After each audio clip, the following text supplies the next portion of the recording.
मला दुसरेच विद्यार्थी परिषद कार्यकर्ता म्हणून जाणवतं. मी आरक्षणामधून शिकलो, पण विद्यार्थी परिषदेने एक ठरवलं की आपल्याकडे येणारा विद्यार्थी हा सगळ्या समाजातला आहे आणि या सगळ्यांना चांगला संदेश दिला पाहिजे. समरसतेचं वातावरण कसं निर्माण होईल, संघाने आपल्याला जर सांगितले समता निर्माण करायची तर हे वातावरण कसं होईल, म्हणून सांगलीला एक आरक्षण परिषद घेतली विद्यार्थी परिषदेने.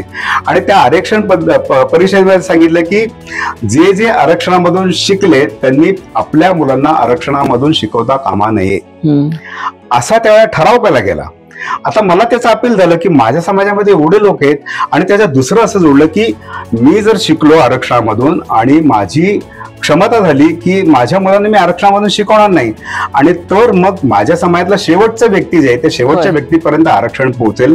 त्यामुळे तुम्ही आरक्षणामधून शिकला असेल तर तुम्ही आरक्षण सोडलं पाहिजे आणि मुलांना ओपन मधून शिकवा. माझ्या दोन्ही मुली ओपन मधून शिकल्या. पण फाळणी झाल्यामुळे जो हिंदू विस्थापित होतोय तो सुरक्षितरित्या इकडे येणं हे आवश्यक होतं. आणि श्री गुरुजींनी या सगळ्या स्वयंसेवकांना जे सीमावर्ती प्रांतात कार्यरत होते त्या सगळ्यांना सांगितलेलं होतं की सगळे हिंदू परत आल्याशिवाय आपण परत यायचं नाही. आणि अनेकांनी तसं केलं, अनेकांना स्वतःचा जीव गमवावा लागला आणि अनेकांनी मग स्वतःच्या कुटुंबाकडे बघितले नाही, इस्टेटीकडे बघितले नाही आणि हिंदूंना सुरक्षितपणे भारतात आणणं असं एक मोठं काम फाळणीच्या वेळेस संघाने केलं. 1962चं चीनचं आक्रमण, 1965चं पाकिस्तानचं आहे, 71चं पाकिस्तान. 62ला तर आपली तयारीच नव्हती, त्याचे सगळे इतिहासात अनेक त्याचं पोस्टमार्टेम होतच. पण त्यावेळेस जी काही सीमावर्ती भागात आपल्या सैनिकांना मदत करणं आहे ती स्वयंसेवकांनी केलेली आहे. दिल्लीला तिथलं जे काही वाहतूक नियंत्रणाचं काम होतं तिथे पोलीस कमी होते, तिथे स्वयंसेवकांनी काम केलंय. परिणाम असा झाला की पुढच्या वर्षीच्या प्रजासत्ताक दिनाला तिथं जे संचलन होतं सरकारी याच्या सगळ्या लष्कराचं, त्याच्यात संघाच्या एका तुकडीला तिथे निमंत्रित करण्यात आलं. हे पंडित नेहरू पंतप्रधान असताना झालेलं हे उल्लेखनीय आहे. प्रस्ताव यायचे काँग्रेसकडनं, सरदार पटेलांकडनं झालेले की काँग्रेसच्या मध्ये संघाचं विलिनीकरण करा. म्हणजे ज्या संघटनेवर बंदी आहे त्याचं विलिनीकरण काँग्रेसमध्ये घ्यायचं. आज जेव्हा आपण बघतो या घटनाक्रमाकडे तेव्हा आपल्याला गंमत वाटते, पण याचा अर्थ एवढी शक्ती होती आणि ही देशभक्त तरुणांची शक्ती होती. तर सर्वपक्षीय मिटिंग जेव्हा घेतात, ऑल पार्टी मिटिंग, त्यात तत्कालीन पंतप्रधान लालबहादूर शास्त्री यांनी विशेष निमंत्रित म्हणून गोळवलकर गुरुजींना बोलवलं. गुरुजी तेव्हा सांगलीच्या प्रवासात होते. सांगलीहून त्यांची मुंबईला जाण्याची व्यवस्था केली. मुंबईहून विशेष विमानाने, सरकारी विमानाने त्यांना दिल्लीत नेलं आणि दिल्लीत ते त्या मिटिंगमध्ये सहभागी झाले. हे पण उल्लेखनीय. इतकं शास्त्रीजींनाही या संघटनेचं आणि श्री गुरुजींचं महत्व माहिती होतं. आणि तिथला प्रसंग पण असा आहे की लालबहादूर शास्त्री तसे सौजन्य मूर्ती पंतप्रधान आपल्याला माहिती आहे. तेव्हा एक डाव्या पक्षाचे पुढारी त्या मीटिंग मध्ये बोलताना युअर आर्मी असं संबोधित करून शास्त्रीजींशी बोलत होते. तेव्हा श्री गुरुजींनी हस्तक्षेप केला आणि असं म्हणू नका की युअर आर्मी नाही, इट इज अवर आर्मी असं म्हणायला लावलं आणि त्यांच्या भाषणात त्यांना दुरुस्ती करायला लावली. हे पण गुरुजींचं एक लक्षात घेण्यासारखा प्रसंग. नमस्कार, मी प्रतिभा चंद्रन आणि तुम्ही बघत आहात नवराष्ट्राचा एक विशेष पॉडकास्ट. नवराष्ट्राच्या या पॉडकास्ट मध्ये आपल्या सगळ्यांचं मनःपूर्वक स्वागत. 1925 या कालावधीकडे जर आपण बघितलं तर स्वातंत्र्यापर्यंतचा जो कालावधी होता, म्हणजे 1947 पर्यंतचा प्रचंड उलथापालथ त्यावेळी भारतामध्ये झाली, समाजामध्ये झाली आणि अक्षरशः भारताचं समाज जीवन जे आहे ते ढवळून निघालं. स्वातंत्र्याचा लढा सुरू होता, इंग्रजांनी देशातून जावं यासाठीचे प्रयत्न सुरू होते आणि या सगळ्या सामाजिक उत्थानाच्या काळामध्ये एक अशी महत्वाची संघटना स्थापन झाली जिचा उगम एखाद्या नदीचा छोटासा उगम असतो तसा होता. ती म्हणजे राष्ट्रीय स्वयंसेवक संघाची स्थापना. डॉक्टर हेडगेवारांनी ही स्थापना केली. त्यावेळी अनेकांच्या मनात कुतूहल होतं, बरेचसे प्रश्न होते आणि ही संघटना पुढे चालून काय करणार याबद्दल सुद्धा लोकांना उत्सुकता होती. हळूहळू संघटन वाढत गेलं आणि आज आपण या शताब्दी वर्षात जेव्हा बसलेलो आहोत आणि या पॉडकास्ट मध्ये मी ज्यांच्याशी चर्चा करणार आहे, हा सगळा 100 वर्षाचा जो कालावधी आहे, या शतकामध्ये जशी आपल्या राष्ट्राने अनेक बदल उत्थानं पाहिली तशीच ही संघटना सुद्धा अनेक बदलांमधून गेली आणि आज जे स्वरूप आहे, विचार करा की आज देशाचे पंतप्रधान, राष्ट्रपती आणि उपराष्ट्रपती हे या संघटनेने घडवलेले कार्यकर्ते आहेत. काय असं नेमकं झालं असेल की एक संघटन जे अतिशय छोट्या स्वरूपात सुरू झालेलं होतं त्याचा विस्तार इतका वाढला की आज देशामध्ये सर्वत्र त्यांची चर्चा होते. बरं, अडचणी आल्या नाहीत का? तर अडचणी सुद्धा प्रचंड आल्या आणि या सगळ्यातून तावून सुलाखून निघत आजपर्यंतचा जो प्रवास झालाय तो थक्क करणार आहे. या प्रवासामागचं नेमकं गमक काय आहे हे उलगडण्याचा हा प्रयत्न असेल. काय महत्वाचे टप्पे आले कार्यक्षेत्रामध्ये, वेळोवेळी दिशा कशी बदलत गेली, हे सुद्धा आपण याबद्दलची सुद्धा चर्चा करणार आहोत. माझ्यासोबत राष्ट्रीय स्वयंसेवक संघाशी जोडले गेलेले 3 ज्येष्ठ कार्यकर्ते आहेत. इथे कार्यकर्तेच म्हणायला हवं कारण इथे प्रत्येक जण त्याच भावनेतून काम करतो. दिलीपराव क्षीरसागर, आपलं खूप खूप स्वागत. डॉक्टर सुनीलजी भंडगे, आपलं स्वागत. आणि शैलेंद्रजी बोरकर, हे सगळे संघाच्या विविध क्षेत्रामध्ये काम करतात.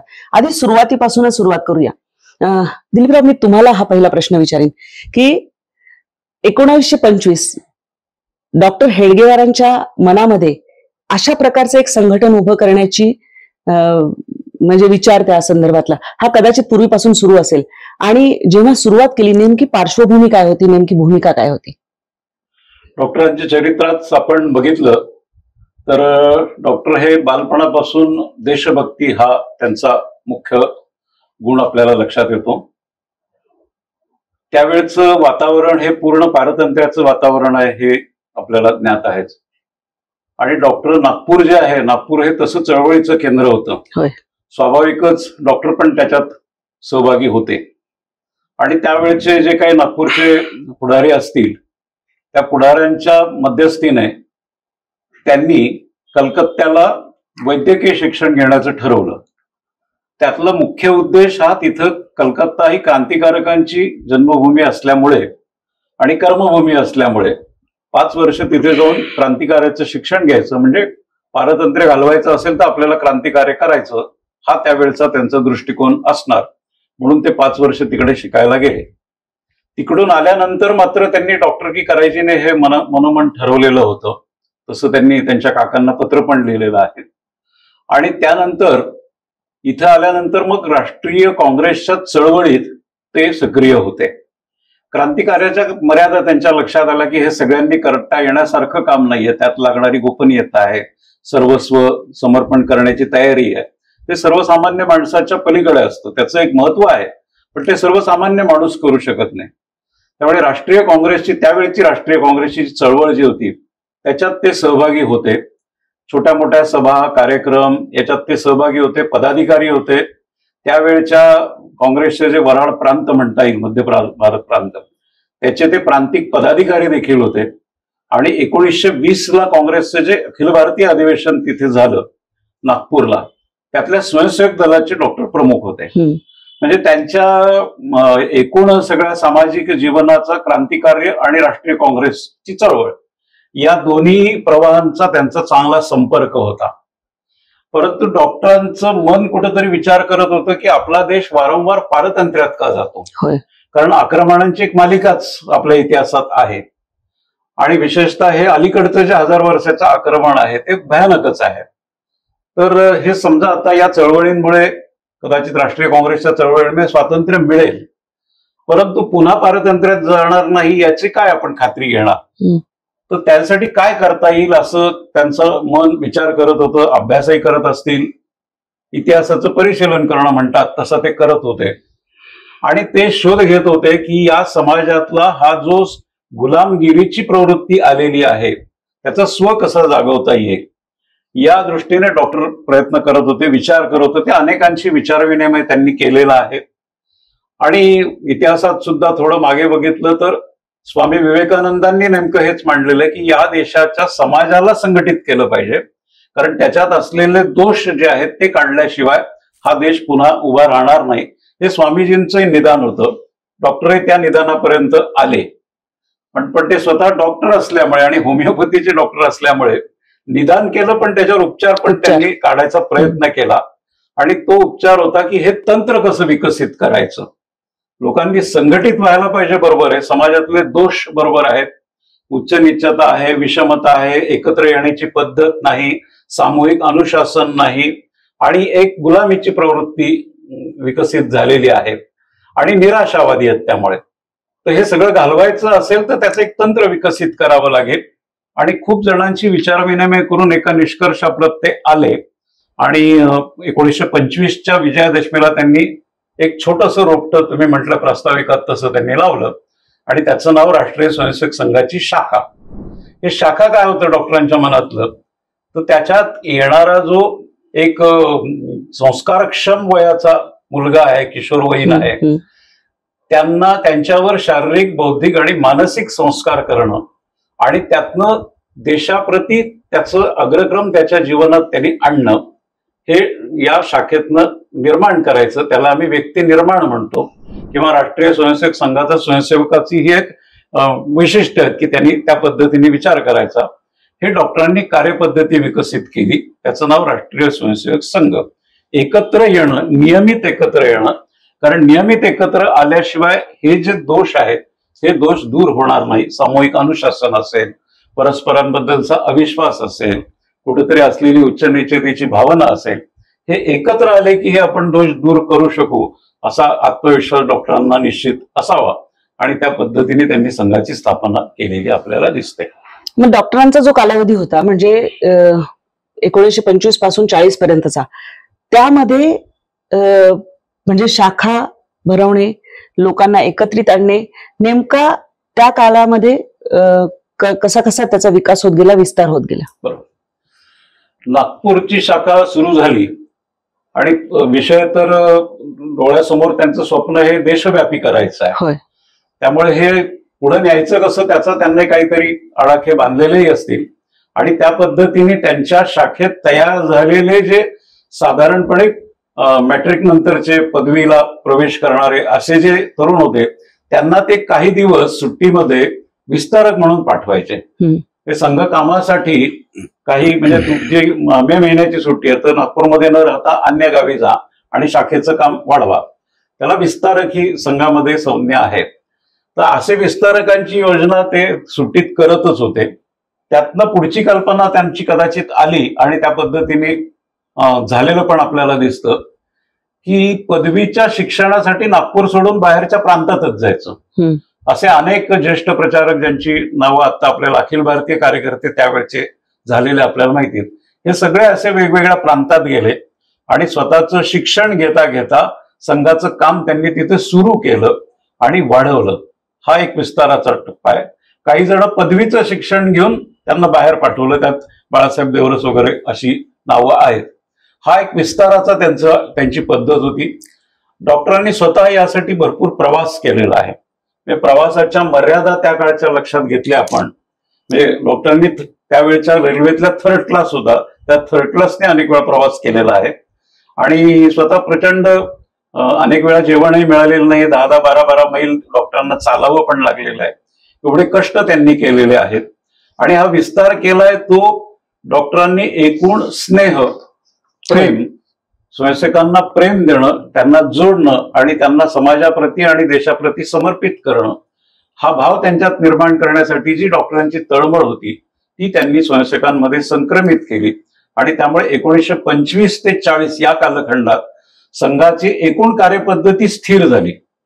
त्याच्यासाठी त्यांनी एक सिंधीला 1939ला एक बैठक घेतली, 10 दिवसाची बैठक घेतली आणि त्या बैठकीमध्ये या सगळ्या संघाचं पुढचं कामकाज कसं चालणार आहे याचं विचार मंथन त्यावेळचे अखिल भारतीय कार्यकर्ते, त्यात श्री गुरुजी पण होते, कोळवलकर गुरुजी, या सगळ्यांच्या विचार विनिमयाने आणि डॉक्टर असताना अनेक निर्णय त्याच्यात झालेले आहेत आणि कार्यपद्धती तिथे विकसित होऊन ती स्थिर झालेली आपल्याला दिसते. म्हणजे त्यांच्या जीवित आयुष्यातच त्यांनी एक चौकट त्याची निश्चित ठरवली. त्या चौकटीचं नंतर लवचिकता त्याच्यात खूप आहे, पण ती काय असावी, त्याच्यातले किमान सिद्धांत काय असावेत हे डॉक्टरांनी नक्की केलेलं होतं.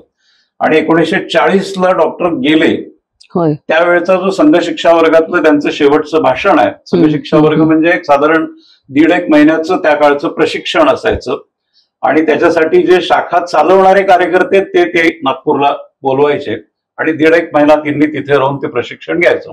त्याच्यात डॉक्टर आजारी होते 40ला, जवळपास शेवटचं त्यांचं आजारपण. त्यात डॉक्टरांनी भाषण करताना असं म्हटलं की मी माझ्या डोळ्यासमोर हिंदू राष्ट्राचं छोटं स्वरूप बघतोय. याचा अर्थ काय होता? तर याचा अर्थ असा होता की त्यावेळच्या देशातली जी प्रांत रचना आहे, त्यावेळी प्रांत होते, त्या सर्व प्रांतांचं प्रतिनिधित्व त्या वर्गात झालेलं आहे. याचा अर्थ वर्गात तर काही एकाएकी येत नाही, शाखा स्थिर झाली आहे, काही 2-3 वर्ष चालली आहे, त्यातनं कार्यकर्ता प्रशिक्षणाला आलाय. एवढं स्थिरावलेलं काम डॉक्टरांना बघता आलं. हे डॉक्टरांच्या काळातली 40 पर्यंतची उपलब्धी म्हणता येईल. आणि एकूण या कामासाठी समर्पित कार्यकर्ते असे तयार करण्याचं काम डॉक्टरांच्या काळात आपल्याला झालेलं दिसतं. आपण दुसऱ्या कालखंडाकडे नंतर येऊ, पण त्याआधी मला जसं बदल जसे होत गेले तर तुमच्याकडे यायचं की एक कार्यपद्धती जी आहे ती विकसित होत गेली. कारण सगळ्यांना कुतूहल वाटतं आज की अशी कुठली प्रेरणा असते की ज्यामुळे अक्षरशः घरादारावर तुळशीपत्र ठेवून सुद्धा एखादी व्यक्ती समाजासाठी काम करायला बाहेर पडते. कित्येक तरुण असे की जे अतिशय उच्च शिक्षित असतात आणि ते बाहेर पडतात. काय नेमकी ती प्रेरणा असते? संघाच्या गीतामध्ये या एका ओळीतून हे सांगता येईल, आत्मीयता आपलेपणा कसा आहे तो. शुद्ध सात्विक प्रेम अपने कार्य का आधार है.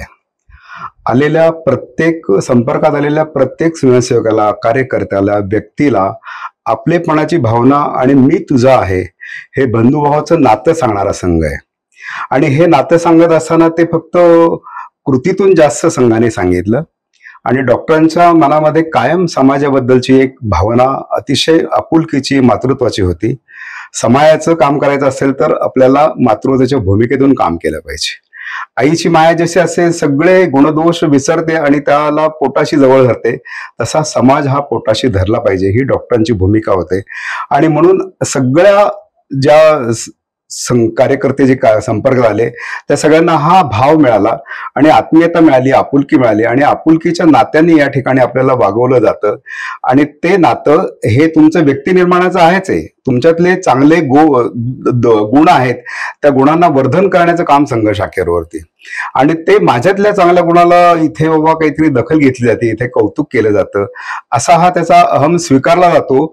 आणि तो फार न हे करता, दुखावलं न जाता त्या कार्यकर्त्याला आपल्या कामामध्ये बसवणं, म्हणजे कार्यकर्ता किंवा व्यक्ती कोणताही जसा आला तसा स्वीकारायचा आणि पाहिजे तसा घडवायचा.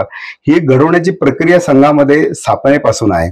त्यामुळे डॉक्टरांनी जसं म्हटलं की आम्हाला ह्या सगळ्या समाजाला बरोबर घेऊन जायचं आणि बंधुता होती, बंधुभावना होती, आमचं बंधुतेचं प्रेम होतं. आणि ते प्रेमाचं दर्शन संघाच्या शाखेवरती घडलं. कित्येक संघटनांमध्ये आज जर पाहिलं तर इतकं सख्या नात्यापेक्षा ही जी नाती ती इतकी दृढ आहेत. म्हणजे मी जर आज पंजाबला किंवा काश्मीरला गेलो तर तिथे माझं एक घर आहे. ही भावना जी आहे ना, ती कुठल्याही देशामधल्या, आपल्या कुठल्याही राज्यामध्ये जा, कुठल्याही गावात जा, तालुक्यात जा, तिथे माझं संघाचं घर आहे, म्हणजे माझं घर आहे. ही जी आपुलकीची भावना आहे ती संघाच्या सहज वृत्तीने, सहज कामाने आणि शुद्ध सात्विक प्रेमाने निर्माण झालेली आहे. आणि म्हणून एक वेगळं नातं देशभरामध्ये आपल्याला पाहायला येईल. आणि हे नातं जे आहे ते मग कुठल्याही इतकं जवळचं नातं निर्माण झालं की कुठल्याही आव्हानांना सामोरं जाण्याची आपोआप तयारी ही संघाच्या कामातून होते. आणि अशी तयारी वेगवेगळ्या प्रसंगानिमित्ताने संघाने घडून आणलेली आहे. आणि ते नातं जे आहे ते समाजाशी नातं आहे, देशाशी नातं आहे, हे संघाच्या कामातून प्रत्येक वेळा प्रतीत झालेलं आहे. त्याचं उदाहरण सांगता येईल की मोरवीला प्रचंड मोठा पूर आला काही वर्षावर. आणि त्या पूर आल्यानंतर प्रचंड जीवितहानी झाली. आणि त्या जीवितहानीमध्ये कित्येक लोक वाहून गेले, प्रेतच्या प्रेत त्या नदीमध्ये वाहून आली.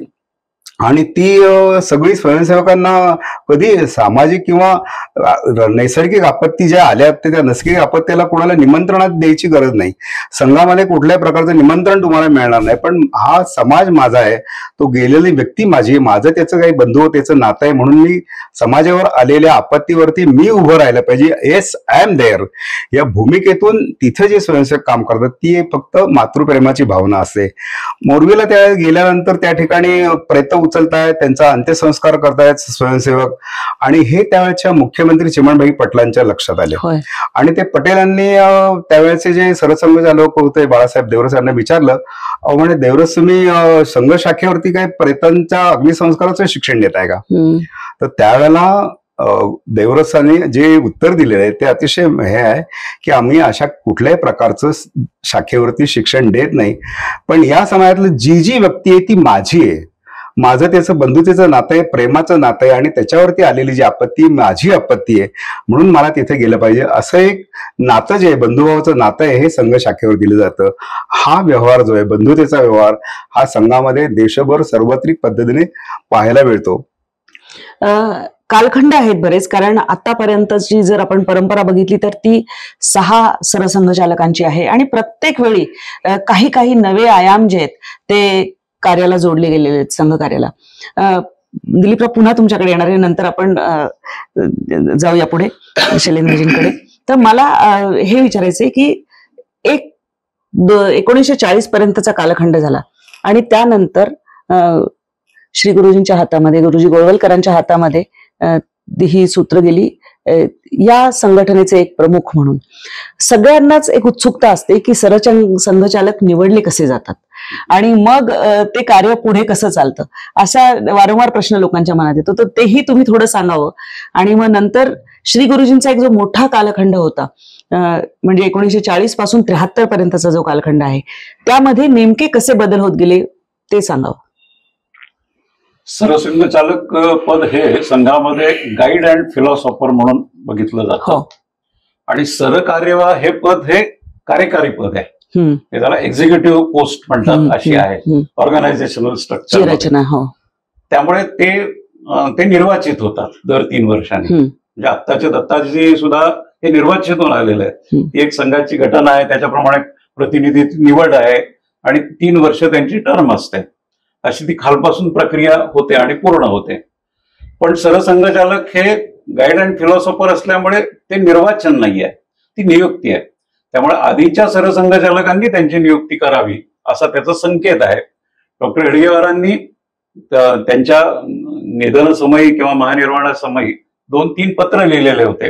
आपल्या कामाची पुढची दिशा कशी असावी याच्या संबंधी एक पत्र आहे, आणि आपला उत्तराधिकारी कोण असावा ते त्यांनी त्याच्यात लिहिलं, आणि ते माधव सदाशिव गोळवलकर यांना पुढे सरसंघचालक म्हणावं असं त्यांनी व्यक्त केलं, आणि ते पत्र वाचून दाखवण्यात आलं त्यांच्या श्रद्धांजली सभेत. तर ही प्रक्रिया आहे. गुरुजींच्या नंतर बाळासाहेबांची निवड तशीच झाली, आणि बाळासाहेब त्यांचं निधन झाल्यानंतरचे पत्र आहेत ते. पण बाळासाहेबांनी एक वेगळा पायंडा पाडला, त्यांनी निवृत्ती घेतली. म्हणजे ते हयात असताना दुसरे सरसंघचालक नियुक्त झाले, आणि पुढे ती प्रक्रिया चालू राहिली. ही परंपरा अशी आहे. त्यामुळे त्यांची नियुक्ती आधीचे सरसंघचालक करतात. आता श्री गुरुजींची नियुक्ती झाली तेव्हा खरं तर तसे ते वयाने लहान होते, संघात उशिरा संपर्कात आलेले होते. MSc LLB पर्यंतचं शिक्षण झालेलं होतं, संघात उशिरा प्रवेश झाला होता, पण प्रचंड कुशाग्र बुद्धी होती, आध्यात्मिक उंची पण एक वेगळ्या प्रकारची होती.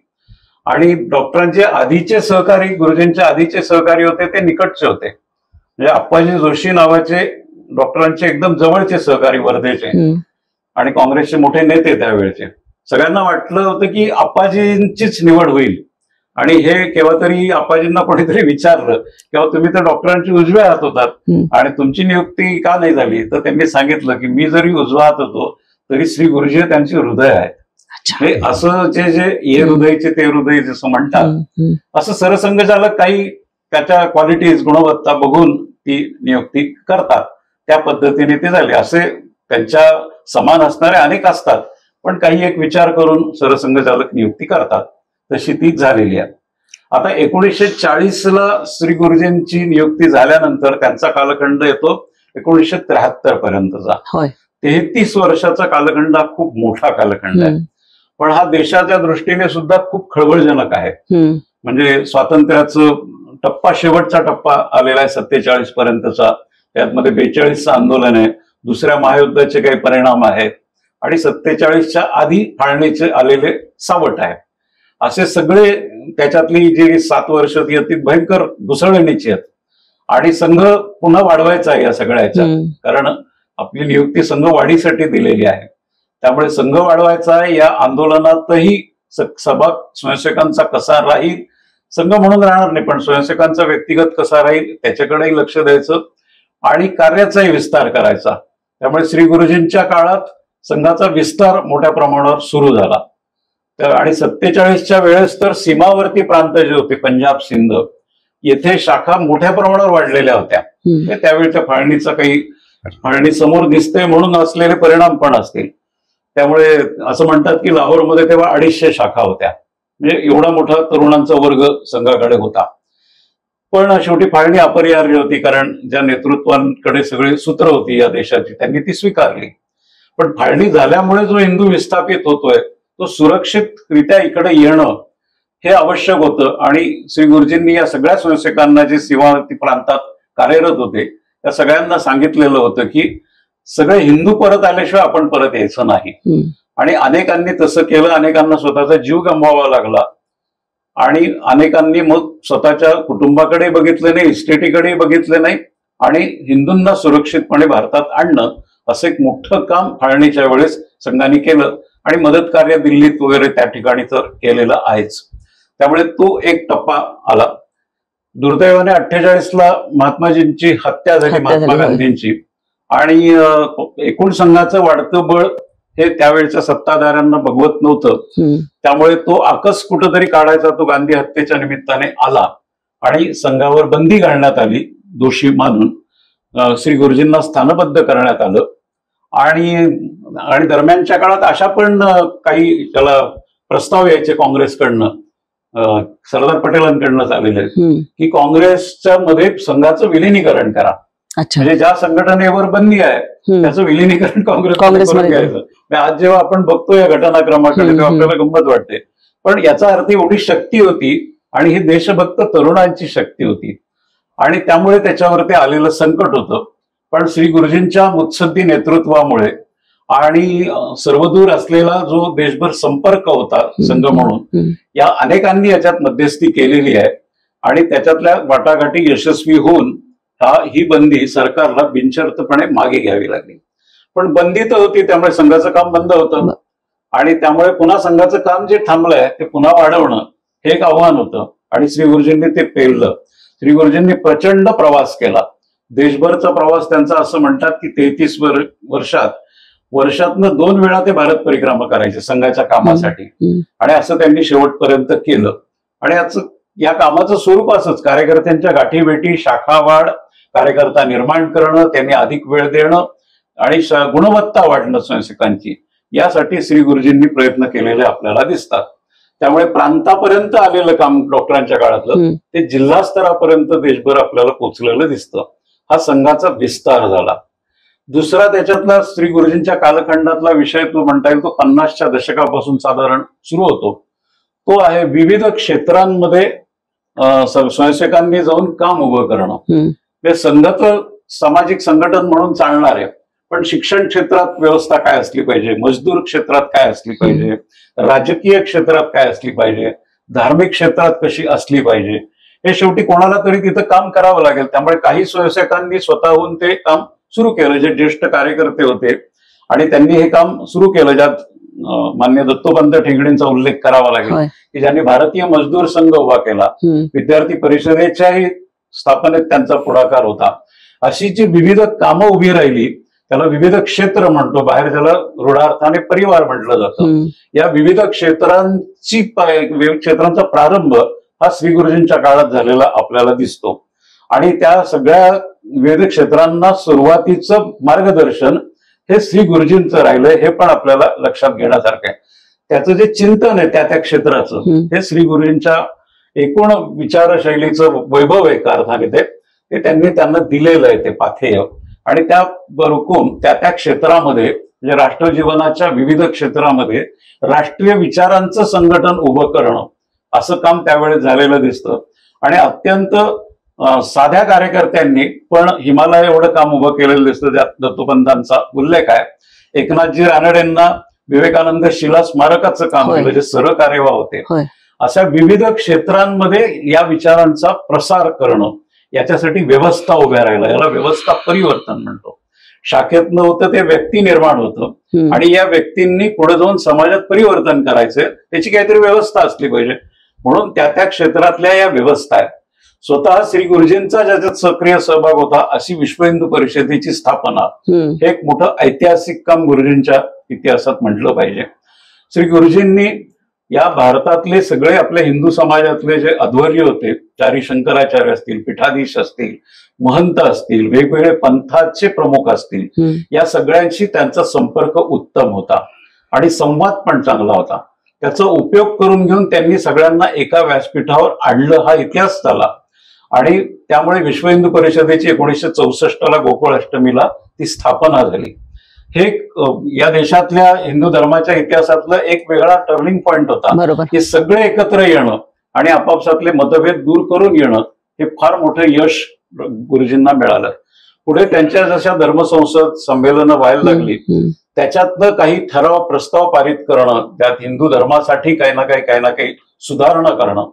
त्याच्यातला एक उडुपीच्या धर्मसंसदेमध्ये झालेला जो प्रस्ताव पारित झाला की अस्पृश्यतेला या धर्मग्रंथात कुठेही स्थान नाही, न हिंदू पतितो भवेत, कोणीही हिंदू पतित नाही, आम्ही एकाच आईची लेकरं आहोत, असं धर्माचार्यांच्या तोंडून वदवून घेऊन एकमताने प्रस्ताव पारित करून घेतला. आणि अनेक धर्माचार्य त्या संमेलनानंतर हे मागास वस्तीत, तथाकथित दलित वस्तीत जायला लागले. तिथलं जे काय त्यांचं पाद्यपूजा ते करून घ्यायला लागले, तिथे प्रसाद पण घ्यायला लागले. हा एक मोठा वळण एका अर्थाने इतिहासात दिलाय. आणि हा प्रस्ताव जेव्हा उडुपीला पारित झाला तेव्हा श्री गुरुजींना प्रचंड आनंद झालेला आहे. त्याचं वर्णन असं आहे की ते खाली बसलेले होते श्रोत्यांमध्ये आणि त्यांनी अत्यानंदाने टाळ्या वाजवल्या, डोळ्यातनं अश्रू होते. कारण समाज सुधारक संत यांनी प्रयत्न केले अस्पृश्यता निर्मूलनासाठी, पण सामान्य माणूस हा धर्माचार्यांचं ऐकतो आणि धर्माचार्यांनी सांगितल्याशिवाय सामान्य माणूस आचरणात आणत नाही. म्हणून त्यांच्या तोंडून वदवून घेणं ही श्री गुरुजींची एक मोठी ऐतिहासिक कामगिरी म्हटली पाहिजे. या कालखंडात 3 आक्रमणं झालेली आहेत भारतावर. 1962चं चीनचं आक्रमण, 1965चं पाकिस्तानचं आहे, 71चं पाकिस्तान. 62ला तर आपली तयारीच नव्हती, त्याचे सगळे इतिहासात अनेक त्याचं पोस्टमार्टेम होतच. पण त्यावेळेस जी काही सीमावर्ती भागात आपल्या सैनिकांना मदत करणं आहे ती स्वयंसेवकांनी केलेली आहे. दिल्लीला तिथलं जे काही वाहतूक नियंत्रणाचं काम होतं तिथे पोलीस कमी होते, तिथे स्वयंसेवकांनी काम केलंय. परिणाम असा झाला की पुढच्या वर्षीच्या प्रजासत्ताक दिनाला तिथं जे संचलन होतं सरकारी याच्या सगळ्या लष्कराचं, त्याच्यात संघाच्या एका तुकडीला तिथे निमंत्रित करण्यात आलं. हे पंडित नेहरू पंतप्रधान असताना झालेलं हे उल्लेखनीय आहे. 65च्या पाकिस्तानच्या युद्धात तर सर्वपक्षीय मिटिंग जेव्हा घेतात, ऑल पार्टी मिटिंग, त्यात तत्कालीन पंतप्रधान लालबहादूर शास्त्री यांनी विशेष निमंत्रित म्हणून गोळवलकर गुरुजींना बोलवलं. गुरुजी तेव्हा सांगलीच्या प्रवासात होते. सांगलीहून त्यांची मुंबईला जाण्याची व्यवस्था केली. मुंबईहून विशेष विमानाने, सरकारी विमानाने त्यांना दिल्लीत नेलं आणि दिल्लीत ते त्या मिटिंगमध्ये सहभागी झाले. हे पण उल्लेखनीय. इतकं शास्त्रीजींनाही या संघटनेचं आणि श्री गुरुजींचं महत्व माहिती होतं. आणि तिथला प्रसंग पण असा आहे की लालबहादूर शास्त्री तसे सौजन्य मूर्ती पंतप्रधान आपल्याला माहिती आहे. तेव्हा एक डाव्या पक्षाचे पुढारी त्या मिटिंगमध्ये बोलताना युअर आर्मी असं संबोधित करून शास्त्रीजींशी बोलत होते. तेव्हा श्री गुरुजींनी हस्तक्षेप केला आणि असं म्हणू नका की युअर आर्मी नाही, इट इज अवर आर्मी असं म्हणायला लावलं आणि त्यांच्या भाषणात त्यांना दुरुस्ती करायला लावली. हे पण गुरुजींचं एक लक्षात घेण्यासारखा प्रसंग आहे की युद्धसमय आपण सगळे एक आहोत. खरे विरोध कुठलाही असला, वैचारिक विरोध काही असेल, पण युद्ध समय आपण एक आहोत. त्यामुळे 62, 65 आणि 71 या तिन्ही युद्धात संघाचा सहभाग कसा राहिला तर सशस्त्र सेनादल जिथं जिथं सीमावर्ती प्रांतात आहेत त्यांना बळ देणं, जिथे नागरी म्हणून जे बळ द्यावं लागतं गावातनं ते बळ देणं, रक्तदानासारखे कार्यक्रम करणं, समाजाचं मनोधैर्य टिकवणं. समाजाचं मनोधैर्य टिकवणं पण आवश्यक असतं, ते टिकवलेलं आपल्याला दिसतं. असे 3 विषय त्या काळात झालेले दिसतात. आणि श्री गुरुजींचा जो एकूण प्रवास सगळा देशभर असायचा त्यात स्वयंसेवकांना मार्गदर्शन जसं होतं तसं हिंदू चिंतन पण त्यांनी खूप त्यावेळेस मांडलेलं आहे. ते त्यावेळच्या 2 ज्या विचारधारा आहेत त्याला जडवादी म्हणतायत, साम्यवादी आणि भांडवलशाही. याच्याशिवाय दुसरा पर्याय नाही कुठल्याही आर्थिक विचारांचा.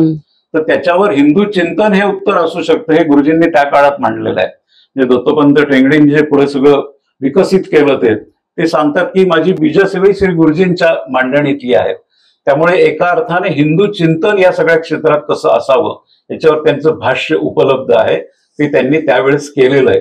हे सुद्धा एक मोठं कॉन्ट्रीब्युशन श्री गुरुजींचं या कालखंडातलं दिसतं. असे 3-4 मोठे वैशिष्ट्य या कालखंडाची म्हणता येते.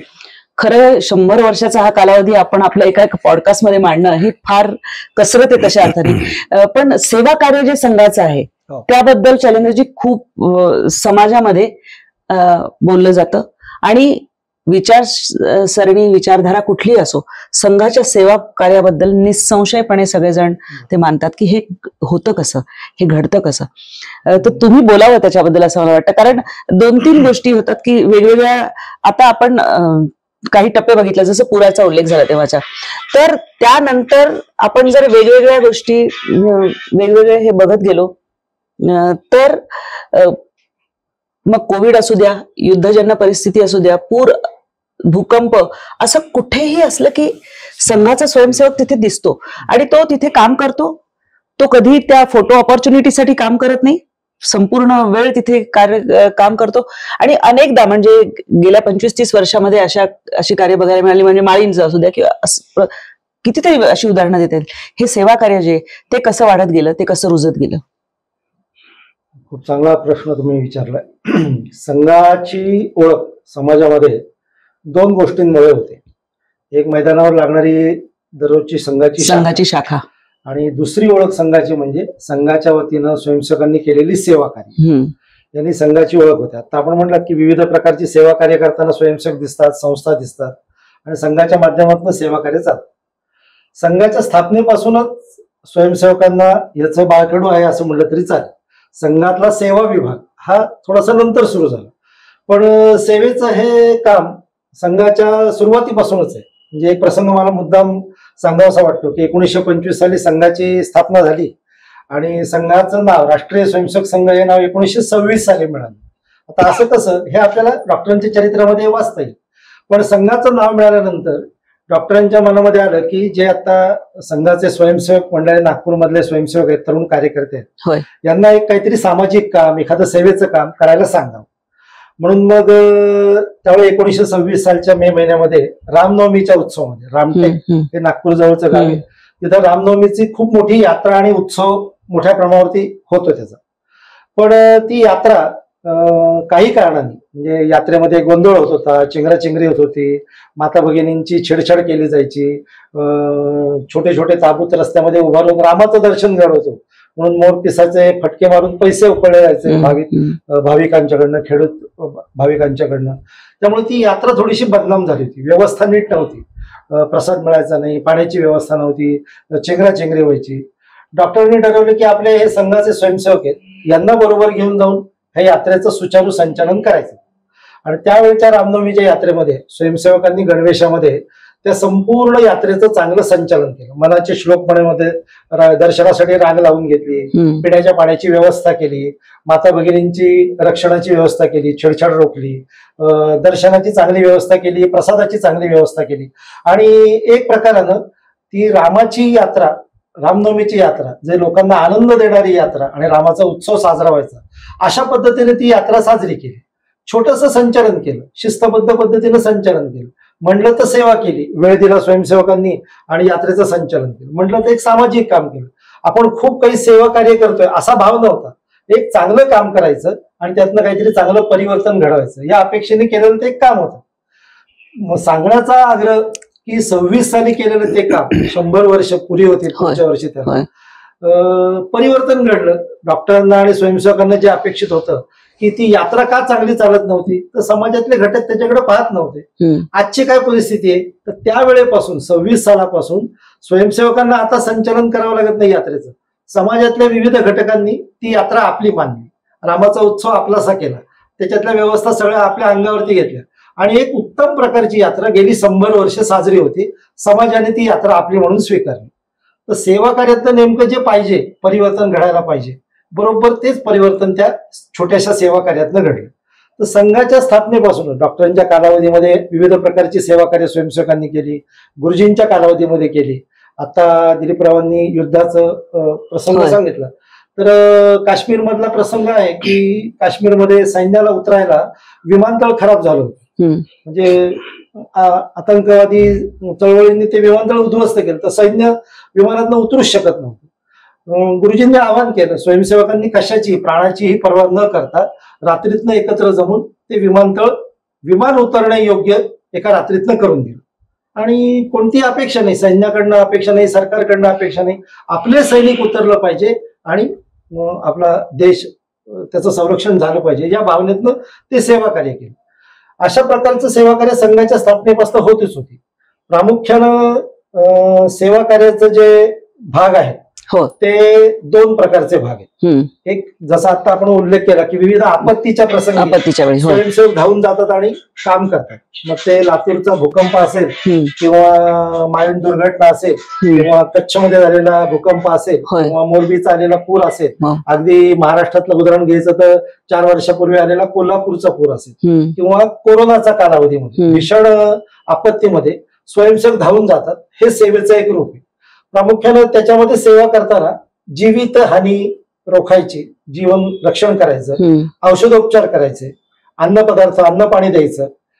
प्रामुख्यानं घाबरलेले असतात, आपत्तीला समोर पाहिल्यानंतर धीर द्यायचा आणि जीवित रक्षण करण्याबरोबर पुढच्या सगळ्या जीवनक्रमासाठी त्यांना आवश्यक असतील ती मदत करायची, प्रामुख्यानं जीव वाचवायचा. असा आपत्तीतलं एक सेवा कार्य असतं. हा एक सेवा कार्याचा भाग आहे. आणि दुसरा सेवा कार्यातला भाग आहे तो स्थायी स्वरूपाचं सेवा कार्य. म्हणजे समाजामध्ये आजही स्वातंत्र्य मिळाल्यानंतर 75-50 वर्ष उलटून गेली तरी वंचित घटक, अभावग्रस्त घटक, असे दरिद्री नारायण, त्याला विवेकानंदांनी उल्लेख केला, असा खूप मोठा समाज आहे. तर समाजाचं संघटन करताना, परमवैभवाचं स्वप्न उराशी ठेवताना संघाच्या कार्यकर्त्यांच्या, अधिकाऱ्यांच्या मनामध्ये येतच की समाजामधला खूप मोठा वर्ग असा वंचित आहे. अगदी शिक्षणापासून, आर्थिक गोष्टींपासून, अनेक गोष्टींपासून तो आजही वंचित आहे. आरोग्याच्या छोट्या सुविधा मिळत नाही. मग हा समाज सगळ्या मुख्य समाजाच्या प्रभावामध्ये येणार कसा? आणि म्हणून मग यांच्यासाठी काहीतरी केलं पाहिजे. तर मग काय करता येईल? तर सेवा कार्याच्या माध्यमातून या समाजासाठी काम केलं तर तो समाज आपल्याबरोबर जोडला जाईल, त्याचं दुःख हलकं होईल, स्वाभिमान त्याच्यामध्ये निर्माण होईल आणि समाजाच्या मुख्य धारेमध्ये तो येईल. अशा अर्थानं स्थायी स्वरूपाची सेवा कार्य केली जातात. ती संस्थांच्या मार्फत केली जातात, स्वयंसेवकांच्या मार्फत केली जातात.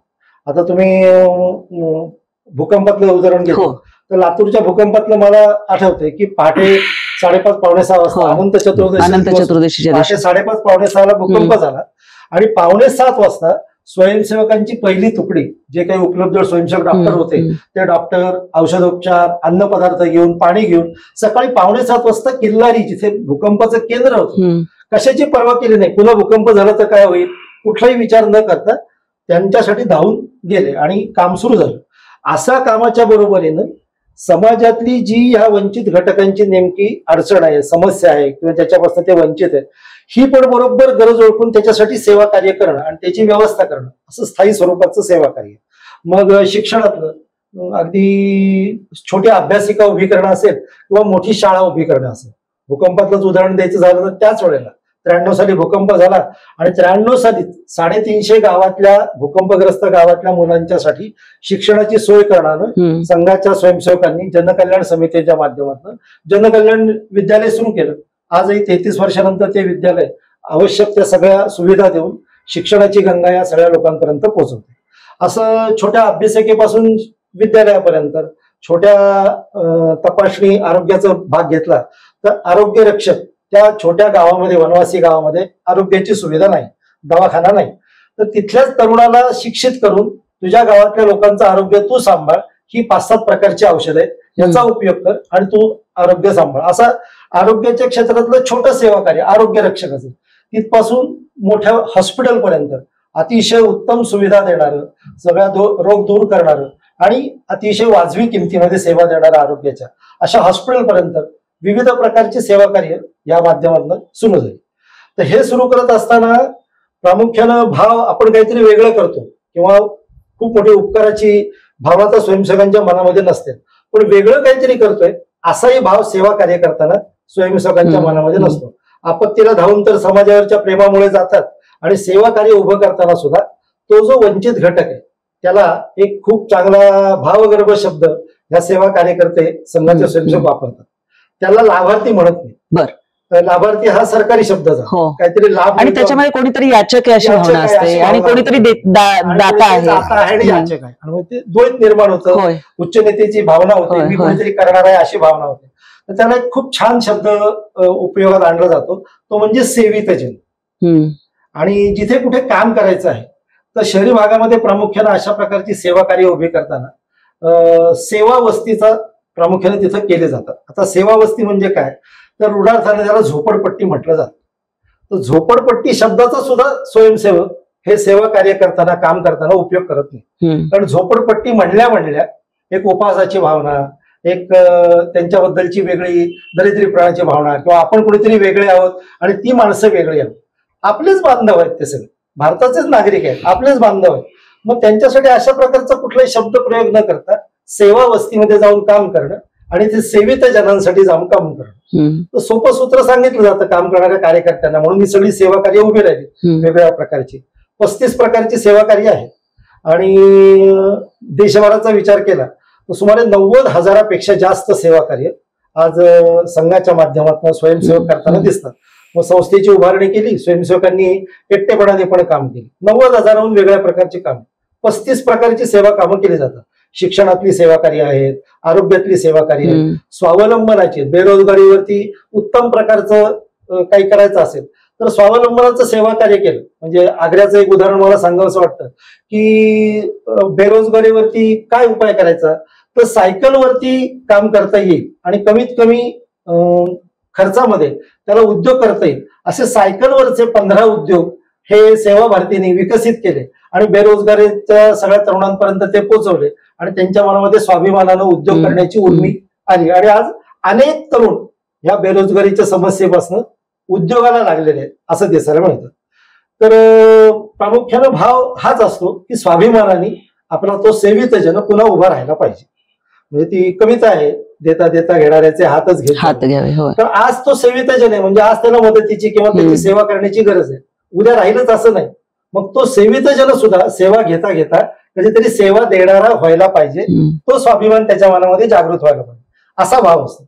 आणि सगळ्यात मोठा एक उद्देश आहे सेवा कार्य करताना, निरपेक्ष भावनेने केले जातात. कोणत्याही पैशाचा व्यवहार त्याच्यामध्ये केला जात नाही सेवा कार्य करताना, आणि समाजाच्या प्रेमापोटी केले जातात. याच्या असून सुद्धा एक छोटा भाव त्याच्यातला आहे की समाजामध्ये परिवर्तन घडलं पाहिजे. आणि ते परिवर्तन या सेवित जनांच्या माध्यमातून घडलं तर ते चांगलं परिवर्तन होईल, कायमस्वरूपाचं परिवर्तन होईल. असा सेवा कार्याच्या पाठीमागचा भूमिका ही असते. त्यामुळे देशभरामध्ये चालणारी 90,000 सेवा कार्य असतील. अगदी आ सेतू हिमाचल, काश्मीर पासून कन्याकुमारीपर्यंत आणि कच्छ पासून कामरूप पर्यंत, आसाम पर्यंत, पूर्वांचलामध्ये सुद्धा वेगवेगळ्या प्रकारची खूप मोठी सेवा कार्य चालतात. महाराष्ट्राचा विचार केला तर महाराष्ट्रामध्ये सुद्धा 35 प्रकारची 16,000 सेवा कार्य ही स्वयंसेवकांच्याकडनं आणि संस्थांच्याकडनं चालवली जातात. भाव हाच असतो की सेवित जनांची आपुलकीनं सेवा करायची, तो स्वाभिमानाने उभा राहायला पाहिजे आणि त्यांनी या आपल्या कामामध्ये योगदान देत परिवर्तन घडवलं पाहिजे. जी समस्या आहे ती दूर झाली पाहिजे, अशा भावनेनं सेवा कार्य चालतं. सुनीलजी, अजून एक महत्वाचं असं आहे की यामध्ये म्हणजे आपण तिसऱ्या कालखंडाकडे परत येणारच आहोत, पण तत्पूर्वी जसं सेवा कार्य आहे तसं आपला समाज सगळा, म्हणजे असे तो हिमाचल असाच विचार केला तर 18 प्रगट जातीपातींमध्ये वाटला गेलेला आहे. आणि त्याच्यातला दुभंग असा वारंवार डोकं वर काढू बघतो. याच्यावर काहीतरी उपाय झाला पाहिजे. म्हणून एक जातीपाती व्यवस्था, जातीपातीमधला दुरावा तो कमी होणे आणि सामाजिक समरसता निर्माण करणे, ह्याचं एक म्हणजे संघाचं काम आपल्या परीने चालू आहे. त्यावर तुम्ही थोडा प्रकाश टाकावा असं मला वाटतं. संघाच्या स्थापनेपासूनच हा सर्व समाज आपला आहे, त्यामुळे समाजातले सगळे घटक हे आपले. हा बहु होता एकरस, एकात्म, त्याच्यानंतर समरसतायुक्त, समतायुक्त आणि शोषणमुक्त समाज निर्माण करायचा, अशी संघाची स्थापनेपासूनची भावना आहे. दुर्दैवाने महाराष्ट्राचा विचार केला तर प्रबोधन चळवळीचे खूप मोठे काम झाले इथे. महापुरुष झाले, संत झाले, त्या सगळ्यांनी आपापल्या उदाहरणातून, आपापल्या लेखणीतून ही समता निर्माण करण्यासाठी प्रयत्न केले. समरसता मंचाची स्थापना जी झाली ती वेगळ्या पार्श्वभूमीवरती झाली. आजही समाजात वंचित घटक आहे, त्या वंचित घटकापर्यंत गेलं पाहिजे. संघामध्ये आपण कोणाला जात विचारत नाही, जात सांगितली जात नाही. असं असताना जाती जातींमध्ये जो काही संघर्ष तो संपावा आणि एकरस समाज निर्माण व्हावा, अशा भूमिकेतून सामाजिक समरसता मंचाचं काम 14 एप्रिल 1983 साली सुरू झालं. हे सुरू होत असताना आपल्याला या सगळ्या एकात्म समाज जर घडवायचा असेल तर ह्या सगळ्या समाज घटकांपर्यंत आपण मंच म्हणून पोहोचलं पाहिजे. शाखा म्हणून शाखेत येणारे कार्यकर्ते, तिथे चालणारं काम हे तर चालू होतच, पण शाखे व्यतिरिक्त आपल्याला कसे जोडता येतील समाजातले सगळे घटक, असं म्हणून सामाजिक समरसता मंचाची स्थापना झाली. त्याच्यामध्ये 14 एप्रिलला डॉक्टर बाबासाहेब आंबेडकरांची जयंती होती आणि तिथीप्रमाणे वर्ष प्रतिपदा ही पूजनीय डॉक्टर हेडगेवारांची जयंती होती. त्या जयंतीच्या दिवशी या समरसता मंचाची स्थापना झाली. या दोन्ही डॉक्टरांनी समाजाचं निदान केलं आणि समाज हा एकसंध राहावा, एकनिष्ठ राहावा यासाठी प्रयत्न केले. त्या डॉक्टरने जे सगळं म्हटलं होतं की मायेच्या ममतेने आपण घडवलं गेलंच पाहिजे, त्यामुळे सगळ्या समाजापर्यंत गेलं पाहिजे आणि हे सगळे समाज आपण एकत्र केले पाहिजे. दुर्दैवाने महाराष्ट्रात अशी परिस्थिती की प्रत्येक महापुरुषाला जात लावलेली आहे आणि त्या जातीमुळे तो महापुरुष ओळखला जातो आणि हे खरं तर दुर्दैवाचं कारण होतं. कारण या सगळ्या महापुरुषांनी सगळ्या समाजासाठी काम केलेलं आहे, जातीसाठी काम केलेलं नाही. त्यांच्या सगळ्यांची, संतांची उदाहरण घेतली, महापुरुषांची, समाज सुधारकांची उदाहरणं पाहिली तर त्यांनी सगळ्या समाजासाठी काम केले, जातीसाठी काम केलं नाही. हा मुद्दा डोळ्यासमोर ठेवून आपण प्रबोधनाचं काम केलं पाहिजे असं समरसता मंचाने ठरवलं. प्रबोधन, समन्वय, संघटन आणि सेवा अशा 4 पद्धतीने या समरसता मंचाचं काम सुरू झालंय. हे काम सुरू करत असताना या सगळ्या समाज पुरुषांचा, संतांचा आपला अभ्यास झाला पाहिजे, कार्यकर्त्यांनी अभ्यास केला पाहिजे. सर्व संत आणि सर्व समाज पुरुष जर सगळ्या समाजाचे असतील तर माझाही अभ्यास झाला पाहिजे. म्हणून सामाजिक समरसता मंचाने वेगवेगळ्या या सगळ्या महापुरुषांच्या जीवनावरती अभ्यास वर्ग केले आणि या अभ्यास वर्गातून कार्यकर्ता जडणघडणीचं काम झालंच, पण महापुरुषांचा अभ्यास झाला आणि कोणी महापुरुष या सगळ्या समाजाला जोडणार आहे, त्यामुळे त्यांचं काम आपण केलं पाहिजे, अभ्यास केला पाहिजे असं सगळीकडे गेलं. आणि समरसता मंचाच्या कार्यकर्त्यांच्या मांडणीतून एक वेगळा संदेशही गेला. तो असा गेला की हे कार्यकर्त्याने हे त्या महापुरुषांच्या जीवनातलं शाश्वत सत्य आहे ते मांडतात.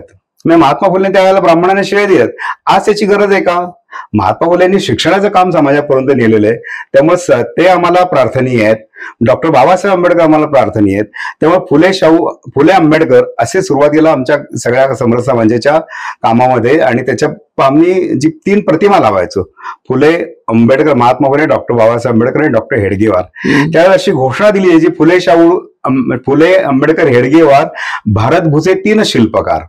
या 3 शिल्पकारांनी समाज जोडणीचं जे काम केलेलं आहे त्याचा आदर्श समरसता मंचाने मांडला आणि त्यामुळे सगळ्या समाजापर्यंत आम्ही पोहोचलो. सुदैवाने आज सांगताय की महाराष्ट्रामध्ये असेल, देशामध्ये आता समरसता गतिविधी म्हणून काम चालू आहे की देशातली एकही जात, दुर्दैवाने जातीचा उल्लेख करू नये असं संघाने ठरवले, सांगितलेलं आहे, आम्ही कृतीतही आणलेलं आहे, पण प्रत्येक जातीशी हा संघ पोहोचलेला आहे आणि संघाचे कार्यकर्ते पोहोचले आणि सगळ्यांना वाटतं की ही माझा संघ आहे. त्यामुळे जाती निर्मूलनाचं काम डॉक्टर बाबासाहेब आंबेडकरांनी सांगितलं, अनिहिलेशन ऑफ कास्ट. जाती जर संपल्या असतील किंवा जाती विरहित समाज असेल तर तोच खरा हिंदू समाज असेल आणि म्हणून ह्या हिंदू समाजाचं काम करत असताना हिंदुत्वाचा सामाजिक आशय समरसता मंचाने आपल्या सगळ्यांच्या समोर मांडला. आणि मग आम्ही सगळ्या महापुरुषांचा अभ्यास करत असताना, सगळ्यांपर्यंत जात असताना हे ना त्या महापुरुषांचं इतकं चांगलं योगदान करतात आणि मग आपल्या कार्यकर्त्यांना बोलवायला लागले. मग जे विरोधक म्हणत होते ते पण बोलायला, तुम्ही बाबासाहेब आंबेडकरांचा चांगला विषय मांडता, तुम्ही बाबासाहेब राष्ट्रपुरुषही मांडता, त्यावेळेला आम्हाला ते आपले वाटतात. आणि असं असताना या सगळ्या कामामध्ये जर बघितलं तर लवण मेळविता, संत तुकारामांनी म्हटलंय की लवण मेळविता जळे काय उरले निराळे, तैसा समरस झालं तुझं माझी हरपलो, अग्निकर्पुराच्या मेळी नसे उरे काजळी. आपण अग्नी कापूर एकत्र गेला, आरती करता काजळी उरतच नाही, लवण आणि पाणी आणि मीठ एकत्र गेले वेगळं काय उरतच नाही. त्यामुळे समाजाशी असं समरस झालं पाहिजे असा संदेश समरसता मंचाच्या कार्यकर्त्यांनी, संघाने आपल्या कृतीतून देशभर नेला आणि हे समरस्याचं वातावरण संपूर्ण देशभर झालं. आज समरसता हा शब्द सर्व दूर झालेला आहे. सुरुवातीच्या काळात असा आरोप केला जाय की समरसता म्हणजे समतेला विरोध करणारे, संघ म्हणजे हा त्याच्यामध्ये ब्राह्मणांचा आणि हो. ब्राह्मणांचा संघ असल्यामुळे तो समतेला विरोध करतो. बऱ्याच शब्दांना पण हे व्हायचं की हा. वनवासी का, हा वनवासी असे वेगवेगळे. बरोबर. पण समता शब्दाला विरोध झाला आणि हे प्रत्येकाला आपल्या विरोधी काम करत असं आहे. पण संघाचं काम जे आहे ते सर्वेशाम अविरोधेनं, कोणालाही विरोध करायचा नाही, सगळे आपले आहेत, कोणाचाही प्रतिशोध, प्रतिद्वंद, प्रतिक्रिया असं कुठल्याही संघाच्या कामामध्ये नाही. त्यामुळे हे सगळं करत असताना या सगळ्या महापुरुषांचा विचार करताना समाज जोडणाराच विषय हा संघाने पुढे नेण्याचा प्रयत्न केला. आणि समरसता मंचाच्या याच्यातून खूप त्यावेळेला संघामध्ये सगळ्यात जास्त मागासवर्गीय समाज आहे. म्हणजे बाबासाहेब आंबेडकरांनी संघ शाखेला भेट दिली. इथे पुण्याच्या भावे स्कूलमध्ये संघ शिक्षा वर्ग होता. त्या वर्गामध्ये डॉक्टर बाबासाहेब आंबेडकरांनी आलेले आहेत, महात्मा गांधी आलेले आहेत. पण हे सगळे आलेले असताना सुद्धा संघ हा केवळ ब्राह्मणांचा ह्या चुकीचा संदेश समाजापर्यंत गेला. आणि त्यामुळे असे काही नाहीये. त्यामुळे या सगळ्या जातींचा संघ जो आहे तो एकरस समाज निर्मितीसाठी काम करतोय असा संदेश समरसता मंचाने आपल्या कार्यातून दिला. प्रत्येकाला दिलीपराव एक वैचारिक बैठक असावी लागते. आणि आपण सुरुवातीलाच म्हणालात की मेंटरशिपचं काम जे आहे ते सरसंघ चालकांकडे होतं. आणि प्रचंड मोठं विचारमंथन दरवेळी एखादा निर्णय घेताना, भूमिका कालानुरूप बदलताना, कालानुरूप स्वीकारताना असं होत असतं. मग बाळासाहेब देवरसांचा जो कालावधी होता त्यामध्ये नेमके काय काय आणि कसे आयाम बदलत गेले? कारण प्रत्येकाने त्याचं वर्धिष्णू करत असताना, वाढवत असताना स्वतःचं असं वेगळं काहीतरी त्याला जोडलं की जे अजून व्यापक होत जावं असं. संघाचे हे 3 सरसंघ चालकांचा कालावधी प्रदीर्घ कालावधी आहे. डॉक्टर हेडगेवार, श्री गुरुजी आणि बाळासाहेब देवरस. तेव्हा आपण त्या 3 कालखंडांचा विचार करताना जर लक्षात घेतलं तर डॉक्टरांचं लक्ष काय होतं, 1940ला डॉक्टर गेलेले आहेत, 25ला संघ स्थापन झालाय. तर ते लक्ष होतं स्वातंत्र्य प्राप्ती. ते 47ला झालंय. पण ते डॉक्टरांच्या कालखंडाचं वर्णन असं केलं जातं की तो पॉलिटिकल थर्स्ट होता त्यावेळेचा. म्हणजे स्वातंत्र्य मिळवणं हे पॉलिटिकल, काही सत्ता मिळवणं असं नाही. ती शक्यता ही संघाची तशी नव्हती तेव्हा. आणि दुसरा जो श्री गुरुजींचा कालखंड आहे हा मगाशी मी म्हटलं तसं तो सगळा सांस्कृतिक एकूण विचार मंथनाने व्यापलेला आहे. आणि हिंदू चिंतन त्यांनी किती प्रभावी आहे हे सिद्ध करून दाखवलं. आणि ते आजही आपण अनुभवतोय की ते किती उपयुक्त आहे. तर तो कल्चरल थ्रस्ट म्हणता येईल त्याला. आणि बाळासाहेब देवरसांच्या वेळेपासून जो सुरू झाला तो सोशल थ्रस्ट सुरू झाला. असं संघाच्या कालखंडातले एक एक जे वाढत गेलेले आहेत, जे आधीचे कमी नाही झाले ते वाढत गेले. आता हे बाळासाहेबांच्या सुरुवात केव्हा होते? बाळासाहेब 1973ला श्री गुरुजींच्या निधनानंतर सरसंघचालक झाले. आणि योगायोगाने 1974ला पुण्यालाच त्यांना वसंत व्याख्यानमालेत, पुण्याची वसंत व्याख्यानमाला प्रसिद्ध आहे त्यामुळे त्यांना मुद्दाम बोलवलं आणि हिंदू संघटना आणि सामाजिक समता या विषयावर त्यांचं व्याख्यान झालं. त्यात त्यांनी एकूण हिंदू संघटनाची व्याप्ती, आवश्यकता, मर्यादा याच्याविषयी विवेचन केलं. आणि हिंदू समाजातले जे दोष आहेत त्याच्यावर संघ पहिल्यापासून आग्रही हे दोष निघाले पाहिजेत त्या संबंधी स्पष्ट विवेचन केलं. आणि ते सांगताना त्यांनी म्हटलं की सामाजिक विषमता, त्याच्यामुळे होणारे परिणाम ते कसे वाईट आहेत. मग ज्या काही रीतिरिवाज आहेत त्याच्यासाठी एक श्लोक पण त्यांच्या भाषणात आहे की पूर्वजांच्या विहिरीचं पाणी आम्ही पित असो, ते जर आता बदलायची वेळ आली असेल तर बदललं पाहिजे. तो संस्कृत श्लोक आहे. असं मोठं विवेचन त्यांचं त्या व्याख्यानातलं आहे. त्यात त्यांनी असं म्हटलं की अस्पृश्यता वाईट नसेल तर जगात कुठलीच गोष्ट वाईट नसेल. हे गुलामगिरीवरनं जे अब्राहम लिंकनचं वाक्य आहे त्याचा त्यांनी आधार घेऊन ते सांगितलं. आणि पुढे त्यांनी असं म्हटलं की it must go lock, stock and barrel. ही सर्वार्थाने गेली पाहिजे, इतकं स्पष्ट विवेचन त्यांनी केलं. एका अर्थाने ती दिशा होती, संघाच्या पुढच्या कामाची दिशा होती. हे काय आधी झालेलं नाही असं नाही. मी मगाशी श्री गुरुजींच्या याच्यात सांगितलं तेव्हा उडुपीला ते करून घेतलेलं आहे. धर्म संसदेमध्ये प्रस्ताव पारित केलेला आहे धर्माचार्यांनी. आणि श्री गुरुजींचं स्वतःचं यावरचं विवेचन फार प्रसिद्ध आहे. ते म्हणायचे, गुरुजींचं एक वाक्य आहे की अस्पृश्यता हा अस्पृश्यांचा प्रश्न नाही, सवर्णांच्या मनातील तथाकथित संकुचित भावाला गेलेलं ते नाव आहे. अस्पृश्यतेचा प्रश्न कुठे आहे याचं नेमकं मर्म आहे. आणि बाळासाहेबांनी हाच विषय अधिक आग्रहाने पुढच्या काळात, कारण आता संघाची वाढ होते आता या विषयाकडे आपण अधिक गेलं पाहिजे असं त्याचा अर्थ आहे. हे 74ला मांडणी केली. ही पहिला त्यांचा एका अर्थाने ऐतिहासिक ते व्याख्यान आहे त्यांचं. 1974 हे झाल्यानंतर 1981 आरक्षणाच्या विरोधात एक मोठं आंदोलन भारतभर झालं आणि खूप म्हणजे लोकांनी आत्महत्या केली आरक्षणाच्या विरोधात, तरुणांनी केल्या. गुजरातमध्ये त्याचा मोठा हे होता, भडका उडाला होता. त्यावेळेस 1981 प्रतिनिधी सभेत नागपूरला तिथं या प्रस्तावाला आरक्षणाच्या समर्थनार्थ प्रस्ताव आणला संघाने. ते आरक्षण हे सामाजिक आरक्षण आहे, ते चालू राहिलं पाहिजे. आणि त्यासाठी ज्या प्रस्तावावर जी चर्चा होते, संघाची अखिल भारतीय प्रतिनिधी सभा एखाद्या अपेक्स जनरल बॉडी सारखी असते, त्यामुळे त्याच्यात मोठमोकळेपणाने चर्चा होते. देशभराचे हजारभर प्रतिनिधी आलेले असतात आणि ते सर्व विषयाचा सांगोपांग विचार करून प्रस्ताव पारित करतात. त्या पद्धतीने या आरक्षण मान्यता देण्या किंवा त्याला समर्थन देण्याच्या प्रस्तावावर दोन्ही बाजूनी चर्चा होती. चर्चा खूप पुढे चाललेली होती आणि मग अशा वेळेस सरसंघचालक असलेल्या बाळासाहेब देवरसांनी हस्तक्षेप करून असं एक विधान केलं की आता आपण सगळी चर्चा करतोय ती सर्व बाजूनी झाली पाहिजे, प्रस्ताव त्यासाठीच ठेवलाय. परंतु असा आपण क्षणभर विचार करा की ज्यांना हे आरक्षण मिळतंय अशा जातीत जर आपण जन्माला आलो असतील तर आपली भावना काय राहिली असती. आणि स्वाभाविकच एकूण या चर्चेला पूर्णविराम मिळाला आणि प्रस्ताव एकमताने पारित झाला. ही सुद्धा ऐतिहासिक घटना आहे की संघाचा आरक्षणाला पूर्ण समर्थन आहे पण तो प्रस्ताव अजूनही कायम आहे. त्यामुळे आरक्षणाला, सामाजिक आरक्षणाला पूर्ण पाठिंबा आहे. त्यामुळे तो एक बाळासाहेबांच्या कालखंडातला या विषयाचा एक आपल्याला म्हणता येईल.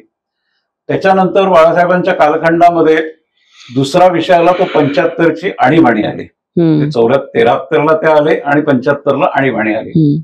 आणीबाणीची पृष्ठभूमी थोडी समजून घेतली पाहिजे, म्हणजे संघावर बंदी का आली ते आपल्याला कळेल. कारण आणीबाणीची पृष्ठभूमी अशी होती की साधारण 72 सालापासून तत्कालीन जे केंद्र सरकार होतं त्याच्यावर वादळ घोंघावायला लागलं होतं आणि मग त्याच्यात महागाई आहे, भ्रष्टाचार, राजकीय भ्रष्टाचार आहे, बेरोजगारी आहे, हा असंतोष तरुणांचा खूप वाढत चालला होता. आणि या असंतोषाचं नेतृत्व जयप्रकाशजी नारायण यांनी केलं आणि जयप्रकाशजींचं नेतृत्व त्या काळातलं खूप एक ऋषितुल्य व्यक्तिमत्व होतं. त्यामुळे देशभर त्याला प्रतिसाद पण मिळायला लागला. संघ विचारांच्या ज्या अखिल भारतीय विद्यार्थी परिषद असेल, त्यावेळचा भारतीय जनसंघ असेल राजकीय पक्ष म्हणून, अशा काही संघटना या जयप्रकाशजींच्या आंदोलनात पूर्णपणे सहभागी झाल्या.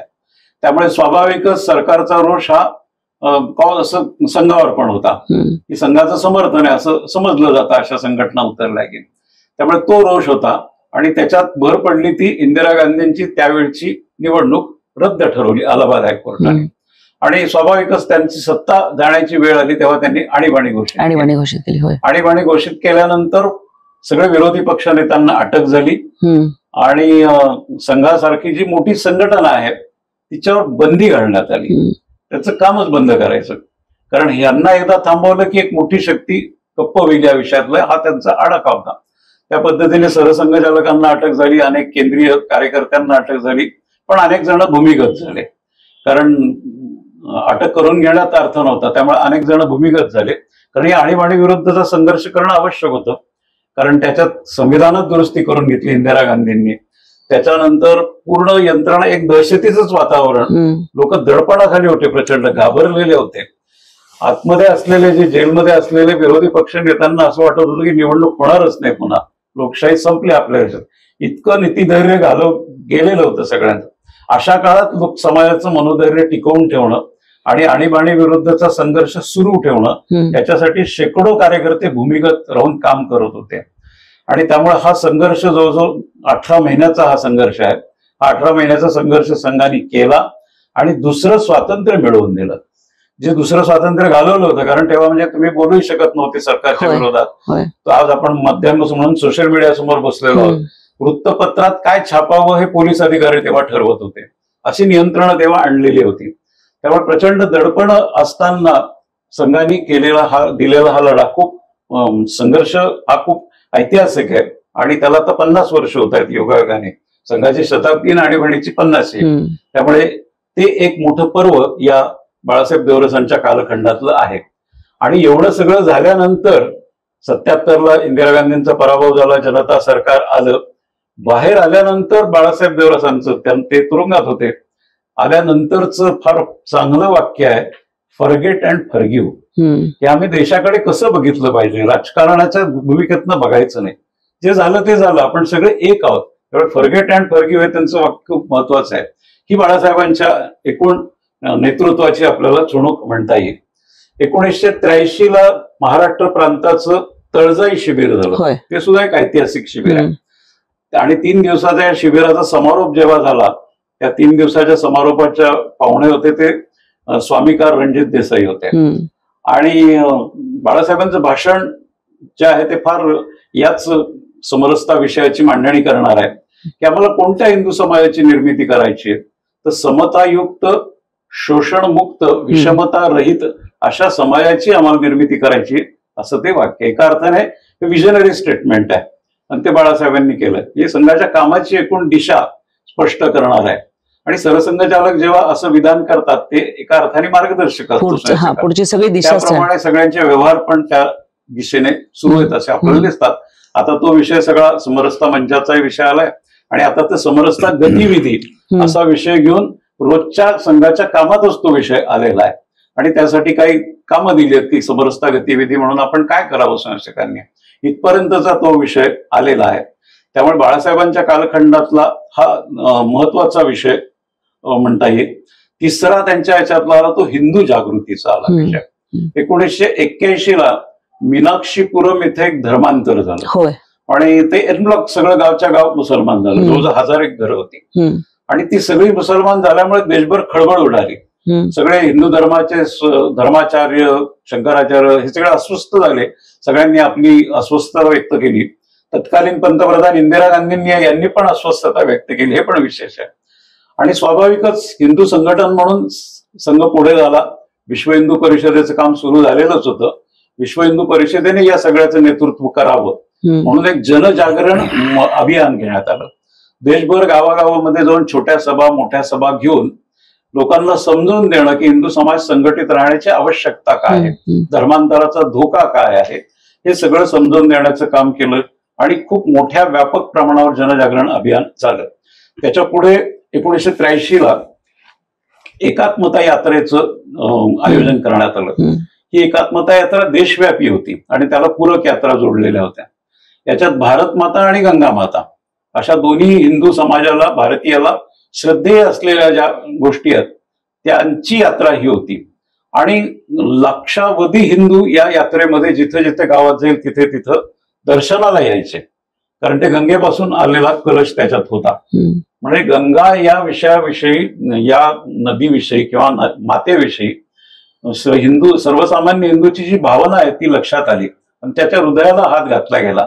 जे हिंदूचं एकत्व करण्याच्या दृष्टीने जे श्रद्धेचे विषय आहेत ते ऐरणीवर आणण्याचं काम त्या काळात झालं. आणि मग 1986 जे अयोध्येतल्या रामलल्लाचं जन्मभूमी स्थान होतं तिथं तो डिस्प्युटेड होतं आणि ती कोर्ट मॅटर चालूच होतं. म्हणजे ते 47-48 पासून कोर्ट मॅटर चालू होतं.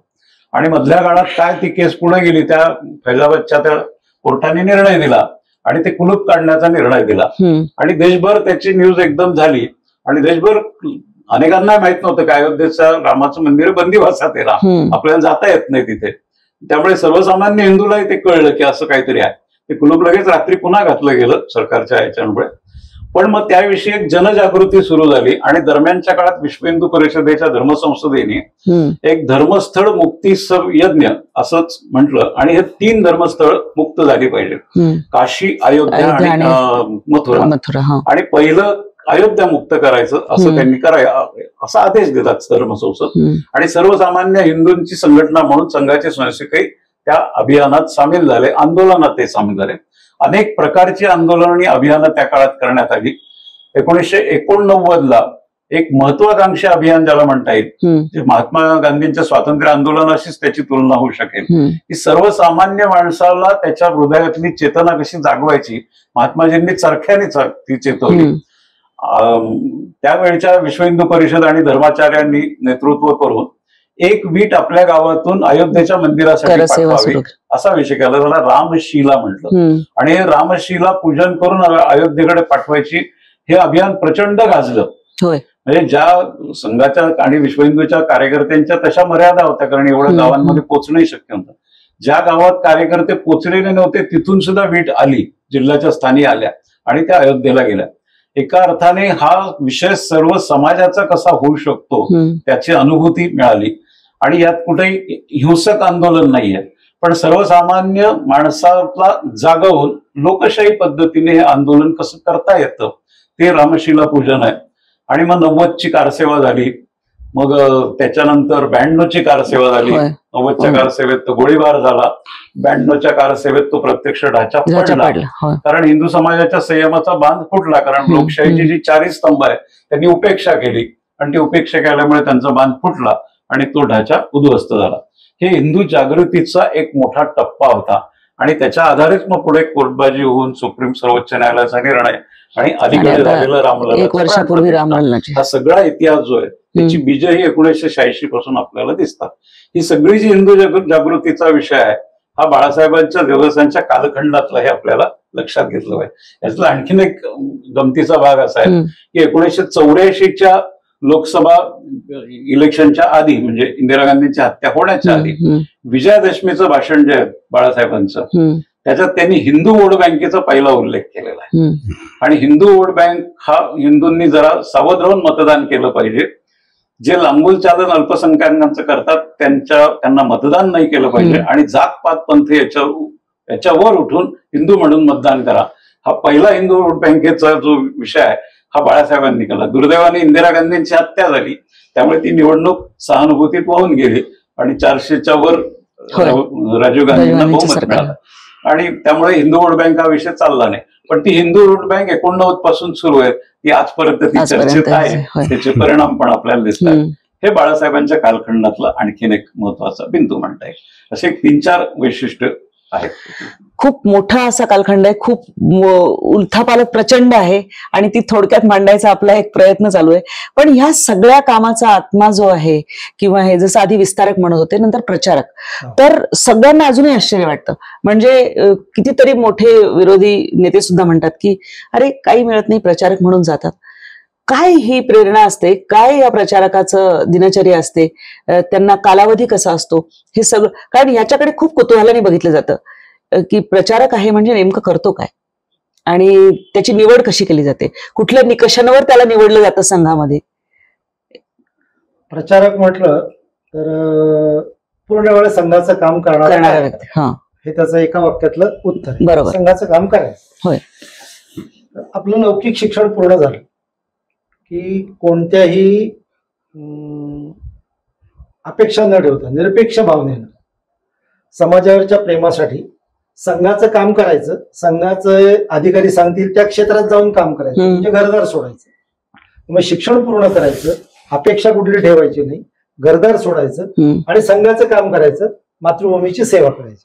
हे प्रचारकाचं, हे सगळं वर्णन म्हणजे प्रचारक असं त्याचं थोडक्यात सांगता येईल. त्याचं तर प्रचारक ही संघातली आगळीवेगळी व्यवस्थाच आहे. म्हणजे प्रचारकच्यामुळे संघाचं काम विस्तारलं गेलं. संघाच्या सुरुवातीपासून विचार केला तर प्रचारक यंत्रणा ही सुरुवातीच्या कालावधीमध्ये नव्हती. पण डॉक्टर हेडगेवारांनी 1932 साली, 25 साली संघ सुरू झाला, 5-7 वर्षानंतर 32 साली बाबासाहेब आपटे, भाऊसाहेब भुसकुटे अशा तरुण कार्यकर्त्यांना सांगितलं की तुमचं शिक्षण पूर्ण झालं, तुम्ही संघाचे स्वयंसेवक आहात. संघाचं काम करण्यासाठी तुम्ही जा दुसऱ्या गावाला, दुसऱ्या प्रांतात जा, मध्य भारतात जा, कलकत्त्याला जा, उत्तर प्रदेशमध्ये जा, असं कार्यकर्त्यांना सांगितलं. तर ती पद्धत त्याची त्यावेळेपासून सुरू झाली. पण प्रचारक ही शब्द असा म्हटला किंवा प्रचारकाची यंत्रणा म्हटली किंवा प्रचारकाची व्यवस्था म्हटली संघातली, तर कालखंड 1942, म्हणजे 1942 साली त्यावेळेची देशामध्ये काम करण्याची आवश्यकता पाहून संघाच्या कामाच्या विस्ताराची अपेक्षेने पूजनीय गुरुजींनी, कोळवळकर गुरुजींनी तरुणांना आवाहन केलं की संघाच्या कामासाठी आपला पूर्णवेळ कालावधी द्या. पण तो पूर्णवेळ कालावधी सुरुवातीचाच द्या, म्हणजे आपलं शिक्षण पूर्ण झालंय, म्हणजे मातृभूमीच्या चरणी टवटवीत फुल पाहिजे. म्हणजे ज्या वेळेला स्वतःचं सगळं आयुष्य उमललेलं आहे आणि स्वतःचं काहीतरी व्यक्तिगत जीवन सुरू करायचंय, हाच कालखंड तुम्ही संघाच्या कामासाठी द्या, असं आवाहन त्यावेळेला गुरुजींनी केलं. आणि हजारो कार्यकर्ते आपलं घरदार सोडून शिक्षण पूर्ण झाल्यानंतर नोकरी व्यवसाय न करता, कोणची अपेक्षा न करता संघाचं काम करण्यासाठी बाहेर पडले आणि तेव्हापासून प्रचारक ही यंत्रणा सुरू झाली. निवड कशी केली जाते तर मातृभूमीवरचं प्रेम, हा त्याचा सगळ्यात पहिला मोठा निकष आहे आणि ते पाहिल्यानंतर काम केलं जातं. पद्धती आहे. म्हणजे सुरुवातीच्या कालावधीमध्ये प्रचारकाचं काम काय, तर अतिशय कष्टपूर्वक संघाचं काम करणं, म्हणजे संघाची दैनंदिन शाखा लावणं, अनोळखी क्षेत्रामध्ये माणसं जोडणं, त्यांच्याशी मैत्री करणं, त्यांना संघानुकूल करणं आणि मातृ देशाचं प्रेम त्यांच्या मनामध्ये रुजवणं, असं संघाच्या प्रचारकाचं काम होतं. मग अनोळखी क्षेत्रामध्ये जाऊन काम करायचं तर स्वाभाविकच कष्ट पडणार, कारण परिस्थिती प्रतिकूल होती, पण मनस्थिती अनुकूल होती की देशाचं काम करायचंय, मातृभूमीचं काम करायचंय आणि त्याच्यासाठी पडेल ते कष्ट करण्याची तयारी होती. प्रचंड कष्ट केले सुरुवातीच्या पिढीतल्या स्वयंसेवकांनी. अगदी हार अपेष्टा सहन केल्या, उपवास सहन केला, जेवणा खाण्याची पण आबाळ झाली. परंतु उच्च शिक्षण असून सुद्धा हे का केलं, तर समाजाच्या प्रेमापोटी केलं आणि मातृभूमीची सेवा करायची म्हणून केलं. तर असा जो मातृभूमीच्या सेवेसाठी मनामध्ये भाव असलेला कार्यकर्ता ते संघाच्या प्रचारक होण्यासाठीची त्याची पात्रता. तर मग अशी प्रचारक यंत्रणा 42 सालापासून सुरू झाली. हजारो कार्यकर्त्यांनी जीवनातला काही काळ आपला असा पूर्ण वेळ कामासाठी आतापर्यंत दिलेला दिसून येतो. म्हणजे 42 सालपासून सुरू झालं आणि आता हे 2025 साल, 60-70 वर्षामध्ये हजारो तरुणांनी प्रचारक म्हणून आपलं काम केलं. तर कष्ट करायचे, संघाचं काम करायचं, माणसं जोडायची, शाखा लावायची. आत्ताच्या कालावधीमध्ये सुद्धा असंच आहे की जिथपर्यंत संघाचं काम अजून पोहोचलं नाही, दैनंदिन शाखेचं काम पोहोचलं नाही, प्रचारकांचं प्रमुख पहिलं काम तेच की दैनंदिन शाखा लावायची, माणसं जोडायची आणि विविध प्रकारे जागरणाचं काम करायचं. असा एक नवीन आयाम आता प्रचारकांच्या कामाला आलेला आहे. दुसरं काम की प्रचारकांचं दिनचर्या ही तर त्यांच्या कामाला साजेशी अशी असते. पहाटेपासून रात्री उशिरापर्यंत सतत कामात राहणं ही त्यांची साधारणपणे दिनचर्या. तर ह्या दिनचर्येबरोबर स्वतःचा अभ्यास पण करायचा, कारण शाखा लावायची, माणसं जोडायची, वैचारिक प्रबोधन करायचंय, मातृभूमीचा भाव रुजवायचा, तर तयारी करायला पाहिजे. स्वतःचा अभ्यास पण करायचा, प्रत्यक्ष मैदानावरती जाऊन काम पण करायचं आणि अर्थकारण म्हणजे ज्याला लोकेशन आणि वित्तेषण याच्यावर उठून केलं जाणारं काम असं करायचं. तर आपली मनस्थिती पण चांगली ठेवायची आणि याच बरोबरीनं आपल्या बरोबरीचा सहकारी कार्यकर्ता सुद्धा सहजतेनं आपल्या व्यवहारानं घडला पाहिजे. अशा पद्धतीचं प्रचाराचं सगळं जीवन असतं. एक प्रसंग मला आठवतो की मी पण काही काळ संघाचा प्रचारक होतो, लातूरमध्ये होतो 90च्या सुमाराला, 1990च्या सुमाराला. त्यावेळेला संघाचे एक ज्येष्ठ प्रचारक नामदेवराव घाडगे म्हणून त्यांचं नाव, सुरुवातीला संघाचं काम करत होते आणि नंतर संघाच्या अधिकाऱ्यांनी सांगितलं म्हणून सामाजिक समरसता मंच, सुनीलरावांनी उल्लेख केला, त्या सामाजिक समरसता मंचाचं ते पूर्ण वेळ काम करत होते आणि त्याचबरोबर भारतीय मजदूर संघाचं पण काही कामाची जबाबदारी त्यांच्याकडे होती. ते एका अभ्यास वर्गासाठी ते लातूरला आले. त्यावेळेला मी तिथं तालुका प्रचारक होतो, शहर प्रचारक होतो आणि त्यांना त्या कार्यक्रमाला घेऊन जाण्याची जबाबदारी माझ्याकडे होती. ते कार्यालयामध्ये आले, त्यांनी त्यांचं आवरलं आणि जायचं. तर त्यांना नेण्यासाठी कार्यकर्त्याची एक स्कूटर, कारण त्यावेळेला कार्यालयामध्ये स्कूटर नव्हती, प्रचारकाला सायकल होती, तर स्कूटर आणली होती, पण ती दुर्दैवानं त्यावेळेला ती पंक्चर झाली.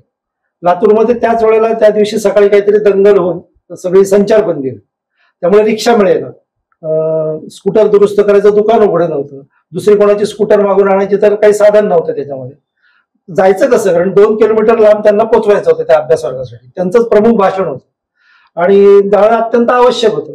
नामदेवराव मला म्हणाले, तू कसं फिरतो संघाच्या कामासाठी? म्हटलं सायकलवर फिरतो. ते म्हणले मग काढ ना सायकल. घाबरलो मी. नामदेवरावांचं त्यावेळेला वय 60 वर्षाचं होतं, ज्येष्ठ प्रचारक, आणि मला सायकल काढ म्हणतात. करायचंय काय? मी सायकल काढली. म्हणलं काय करायचं नामदेवराव?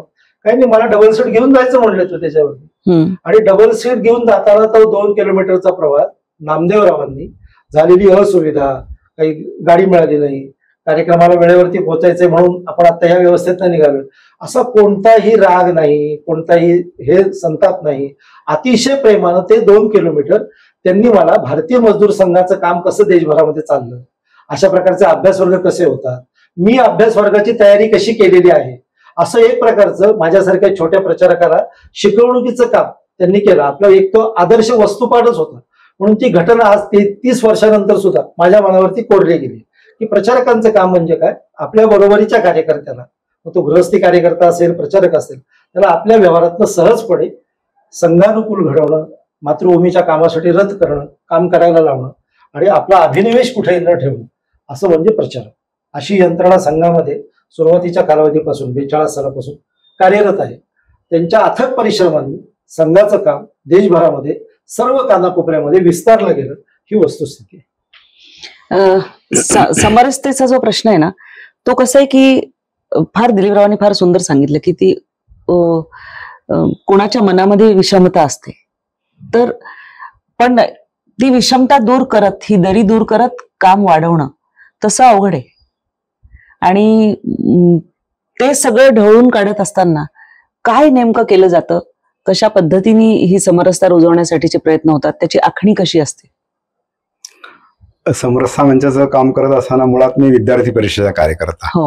विद्यार्थी परिषद या कामामध्ये असं काही असायचंच नाही ना, सगळ्याच प्रकारचे विद्यार्थी असायचे. एक चांगली मैत्री असायची. कार्यालय आहे, तिथे सगळे बसले जमा आलेत, एकत्र भोजन करतायत, एकत्र ट्रिपला जातायत, कार्यक्रम एकत्र करतायत.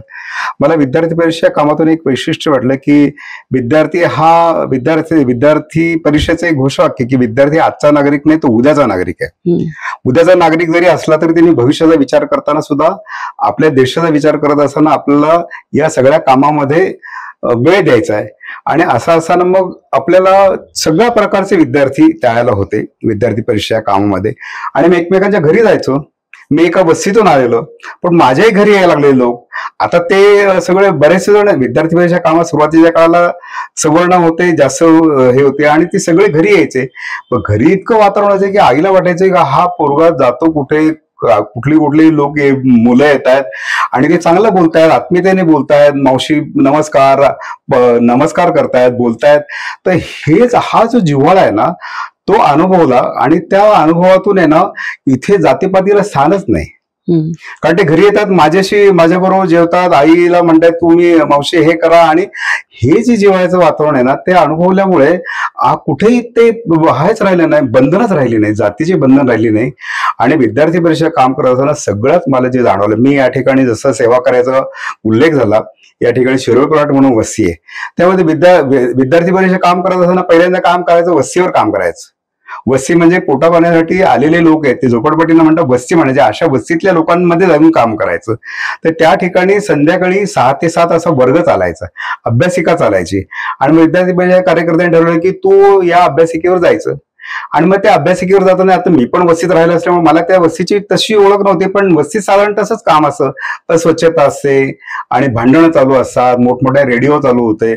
असं सगळं असताना त्या ठिकाणच्या वातावरणामध्ये आपल्याला त्या मुलाला कसं घडवायचंय, मला चांगलं शिकवता येतं, मला संस्कृत येतं, मला मराठी येतं, गणित येतं, अशा विद्यार्थ्यांची योजना त्या अभ्यासिकेत करायचे. आणि मग मी 3-4 सुवर्ण उमरजकर नावाची कार्यकर्ती होती, तिने आम्हाला सगळ्यांना त्या ठिकाणी नेलं. आणि त्या ठिकाणी एक वेगळं दर्शन झालं. ती मुलं आपली गाय शेंबूड येतोय, अस्वच्छ आहेत, मग त्यांना सगळ्यांना स्वच्छ करायचं आणि 1 तासभर तिथे त्या अभ्यासिकेत बसवायचं, त्यांच्यावर खेळायचं, गाणी म्हणायची. असं करत करत ते दर्शन झालं. बरं, हे करत असताना वस्तीमध्ये जाणारे सुद्धा कार्यकर्ते सगळ्या समाजातले होते. ते काय वस्तीमध्ये फक्त तुम्हीच जा असं काही नव्हतं ना, सगळे असं जर काम करत असताना हा सहज भाव जो आहे समरसतेचा, हा संघाच्या कामामध्ये असा सहज भाव झाला. तुम्ही त्या जातीचे म्हणून तुम्ही त्याच जातीचं काम करा असं संघामध्ये म्हटलं, आपल्याला सगळ्यांनाच काम करायचंय. तर हा सगळे समाज जोडण्याचं जे सहज भाव संघामध्ये झाला, त्यामुळे या सगळ्या लोकांशी चांगलं जोडलं गेलो. आणि दुसरं असं मगाशी सांगितलं, आरक्षणाचा विषय सांगितला. 1981 साली अखिल भारतीय प्रतिनिधी सभेने ठराव केला आरक्षणाचा. आरक्षण हे जोपर्यंत त्या समाजाला त्याची गरज वाटते तोपर्यंत ते आरक्षण राहिलं पाहिजे, ही संघाची भूमिका आहे. संघाने कधीही आरक्षणाला विरोध केला नाही. त्यावेळच्या संघटना, राजकीय संघटना असतील, सामाजिक संघटना असेल, संघाला ठोकण्यासाठी केवळ संघ विरोधी आहे आरक्षणाच्या असं हे केलं. पण संघाने 1981 साली ठराव केला की आरक्षण सर्व मागासवर्गीय समाजासाठी असलं पाहिजे, जोपर्यंत त्याची गरज आहे तोपर्यंत ते असलं पाहिजे. मला दुसरेच विद्यार्थी परिषद कार्यकर्ता म्हणून जाणवतं, मी आरक्षणामधून शिकलो. पण विद्यार्थी परिषदेने एक ठरवलं की आपल्याकडे येणारा विद्यार्थी हा सगळ्या समाजातला आहे आणि या सगळ्यांना चांगला संदेश दिला पाहिजे. समरसतेचं वातावरण कसं निर्माण होईल, संघाने आपल्याला जर सांगितले समता निर्माण करायची तर हे वातावरण कसं होईल. म्हणून सांगलीला एक आरक्षण परिषद घेतली विद्यार्थी परिषदेने. आणि त्या आरक्षण परिषदेमध्ये सांगितलं की जे आरक्षणामधून शिकले त्यांनी आपल्या मुलांना आरक्षणामधून शिकवता कामा नये, असा त्यावेळेला ठराव केला गेला. आता मला त्याचं अपील झालं की माझ्या समाजामध्ये एवढे लोक आहेत, आणि त्याच्यात दुसरं असं जोडलं की मी जर शिकलो आरक्षणामधून आणि माझी क्षमता झाली की माझ्या मुलांना मी आरक्षणामधून शिकवणार नाही, आणि तर मग माझ्या समाजातला शेवटचा व्यक्ती जे आहे त्या शेवटच्या व्यक्तीपर्यंत आरक्षण पोहोचेल. त्यामुळे तुम्ही आरक्षणामधून शिकला असेल तर तुम्ही आरक्षण सोडलं पाहिजे आणि मुलांना ओपन मधून शिकवा. माझ्या दोन्ही मुली ओपन मधून शिकल्या. आता हा संघाचा सहज भाव होता, ते कौतुकाचं नाहीये, पण हे जे सहज वृत्ती जी आहे ना ती संघाच्या सगळ्या कार्यक्रमामध्ये जाणवली. आणि दुसरे का असं समरसता कशी निर्माण होईल बरं? एकीकडे जातीसाठी माती घ्यावी असं म्हणतात आणि जाती एकमेकांसमोर आजही संघर्षाचं वातावरण आहे. पण असं असताना संघामध्ये प्रयत्नपूर्वक आंतरजातीय विवाह झाले आणि आंतरजातीय विवाहानेच हे संपेल. अनिलेशन ऑफ कास्ट, बाबासाहेब आंबेडकरांचा खरा विचार हा संघामध्ये रुजवला गेला आणि तो पूर्वीपासूनच आहे.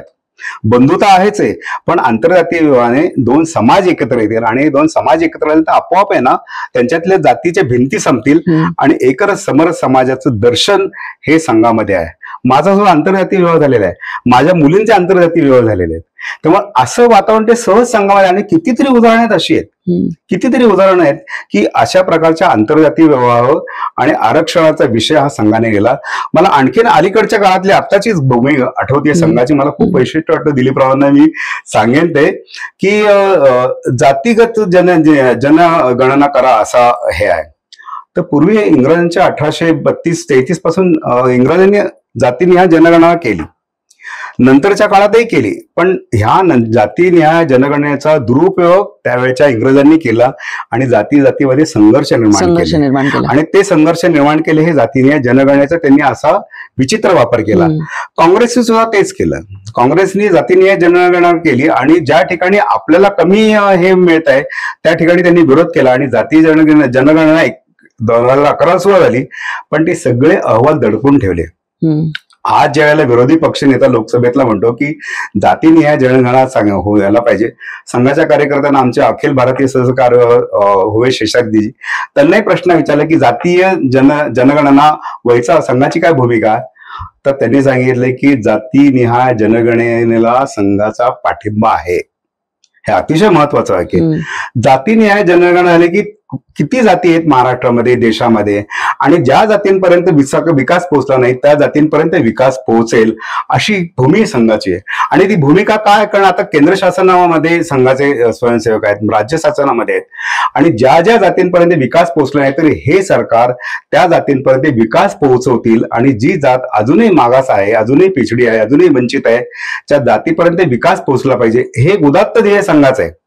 आता हे प्रत्येक जातीपर्यंत कसा विकास पोहोचेल, तो विकास आता जीएसटी आपल्या सगळ्यांना माहिती, लाखो कोटी रुपये शासनाकडे जमा होतात. आजही देवेंद्रजींनी सांगितले की प्रत्येकाने टॅक्स भरला पाहिजे.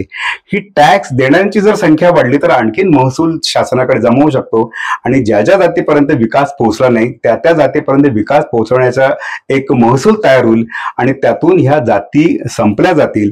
तेव्हा बाबासाहेब आंबेडकरांनी सांगितले अनहिलेशन जाती संपल्या पाहिजे, अनहिलेशन ऑफ कास्ट, तर त्या संघाच्या माध्यमातूनच होतील.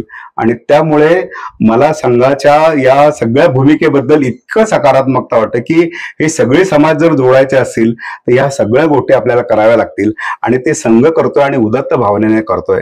त्यामुळे आंतरजातीय विवाह असेल, आरक्षणाला पाठिंबा असेल आणि जातीनिहाय जनगणना असेल, ह्या समाज जोडणाऱ्या ज्या गोष्टी आहेत जिथून संघर्ष व्हावा असं लोकांना वाटतं, संघटनांना वाटतंय, काही पक्षांना वाटतंय, पण कुठलाही संघर्ष कायम टिकत नाही. संघर्षाने राष्ट्र टिकत नाही असा अनुभव, त्याला समन्वय पाहिजे आणि हा समन्वय, हा स्वाभिमान संघाने आपल्या कृतीतून, आपल्या कार्यकर्त्यांतून, आपल्या संघटनातून सर्वदूर पोहोचवलेला आहे. खूप म्हणजे आपण अगदी त्याच्या खोलवर जाऊन चर्चा करतो आहोत.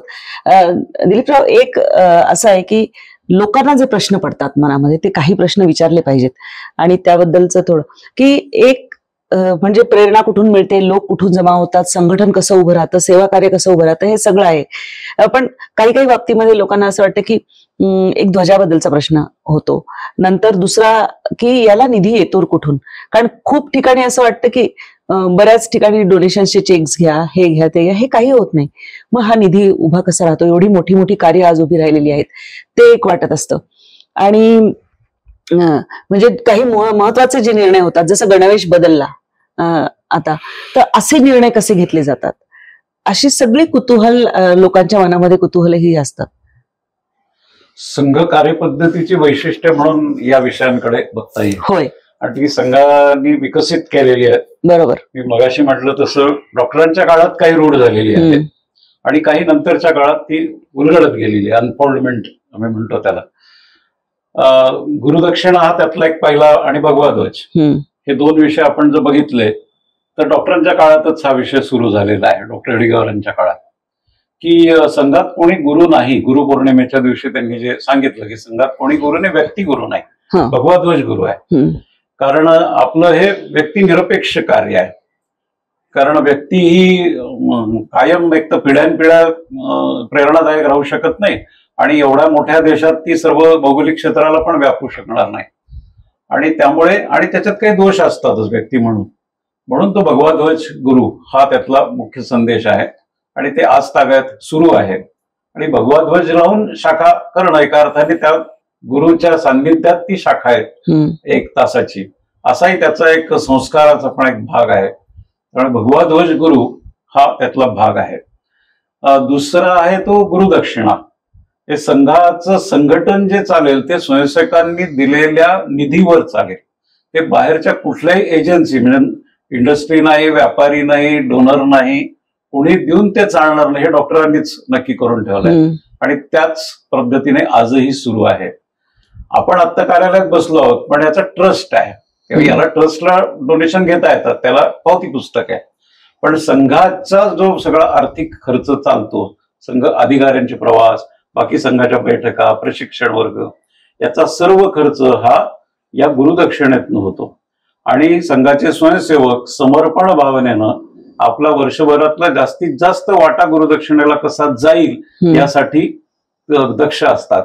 आणि जो जास्तीत जास्त वेळ देतो तो जास्तीत जास्त समर्पण करतो. हा आमचा अनुभव पण आहे अनेक वर्षाचा.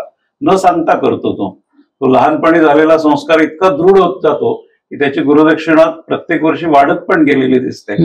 काही स्वयंसेवक असे आहेत की दिवंगत झाल्यावर सुद्धा आपली गुरुदक्षिणा मिळावी अशी पण व्यवस्था काही जणांनी करून ठेवली. आता तो वेगळा आदर्शवाद आहे, काही व्यावहारिक नाहीये, पण इतकं टोकाचं या समर्पण वृत्ती जी आहे स्वयंसेवकांमध्ये ती जागवलेली आपल्याला दिसते. त्यामुळे ही गुरुदक्षिणा हा एक विषय त्याच्यात येतो.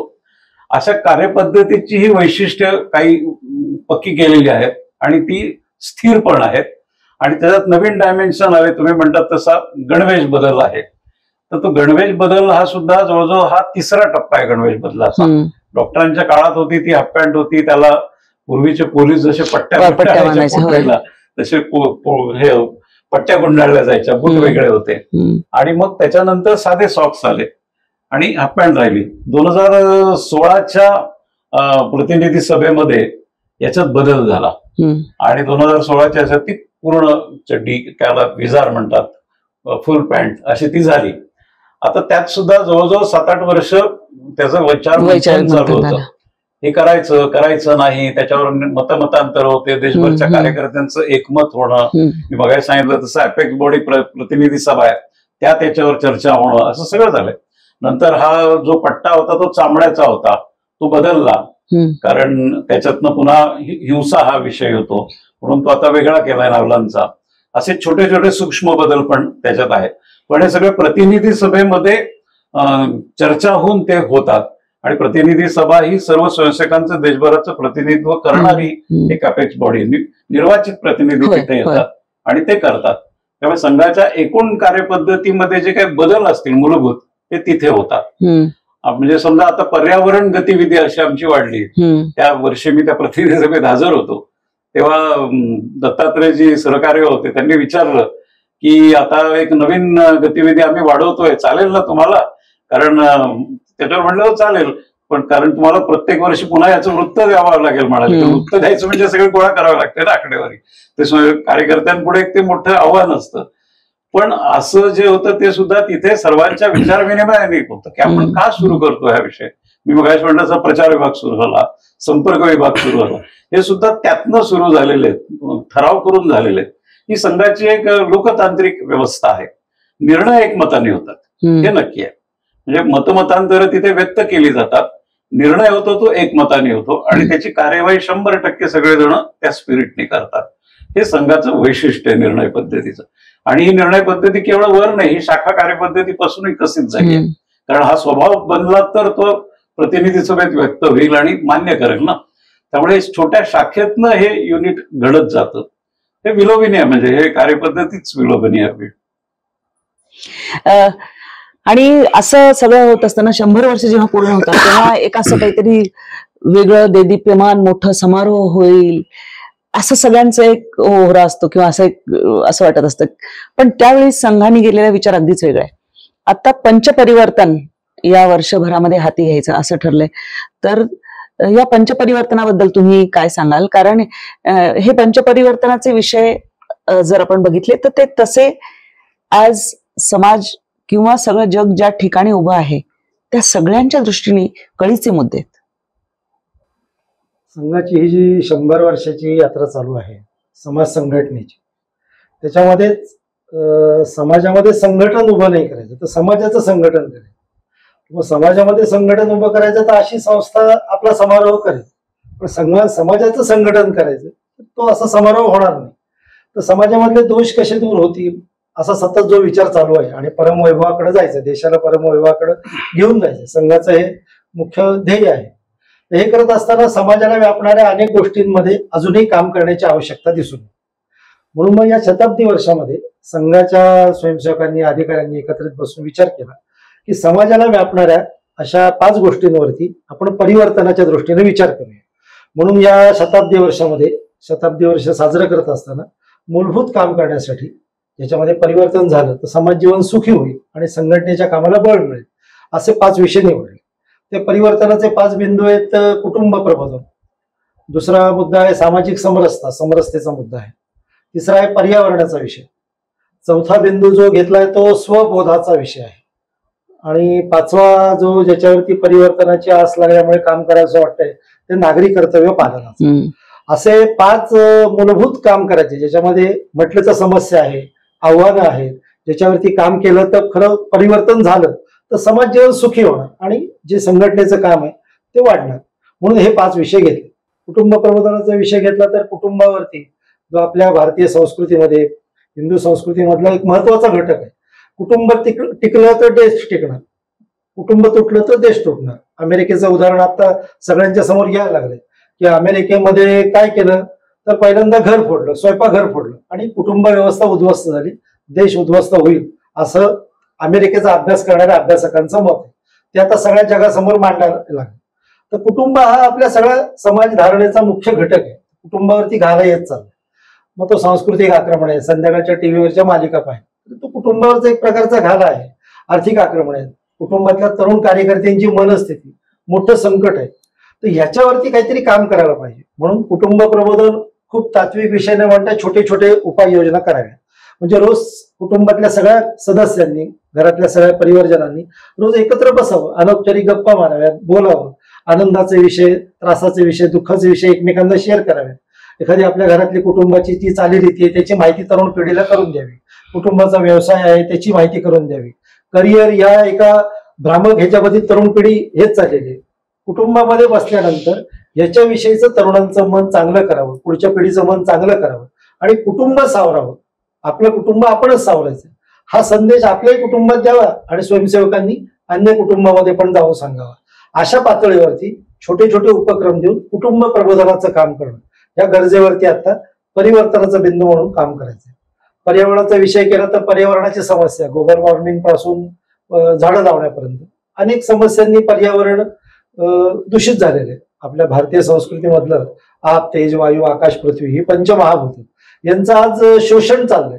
जे आपली संस्कृती सांगते त्याचं दोहन करावं, मग त्याचं रक्षण करावं. पर्यावरणाचं रक्षण झालं तर जीवन सुखी होणार आहे, आनंदी होणार. मग छोटे उपाय सांगितले त्याच्यासाठी की प्लास्टिक मुक्त जगता येईल का. प्लास्टिक मुक्त जगलं तर आपलं घर पण चांगलं राहील आणि ही पृथ्वी पण चांगली राहील. त्यामुळे प्लास्टिक मुक्त जगावं, झाड तर एक तरी झाड लावावं, पाण्याची बचत करावी, विजेची बचत करावी.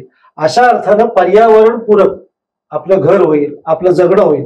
अशा दृष्टीने तो पर्यावरणाच्या परिवर्तनाचा बिंदू म्हणून विचार केला. नागरी कर्तव्य पालन हे आत्ताच्या काळाची सर्वात मोठी आवश्यकता आहे. सगळे जण मान्य, प्रत्येक सिग्नलला आपल्याला ते जाणवतं. म्हणजे सिग्नल मोडणं असेल, मोबाईलवरती बोलणं असेल वाहन चालवताना, रस्त्यावरती थुंकणं असेल, अस्वच्छता पसरवणं असेल, एकमेकांशी नागरिक म्हणून जो सलोख्याचा व्यवहार आहे, तो व्यवहार सुद्धा करणं आज ही काळाची अत्यंत मोठी गरज आहे. मग प्रत्येक बाबतीमध्ये नागरिकांचं कर्तव्य पालन केलं तर ती देशभक्तीच आहे. त्यामुळे कर्तव्य पालनासाठी परिवर्तनाचा बिंदू म्हणून स्वयंसेवकांनी काम करायचं ठरवलं.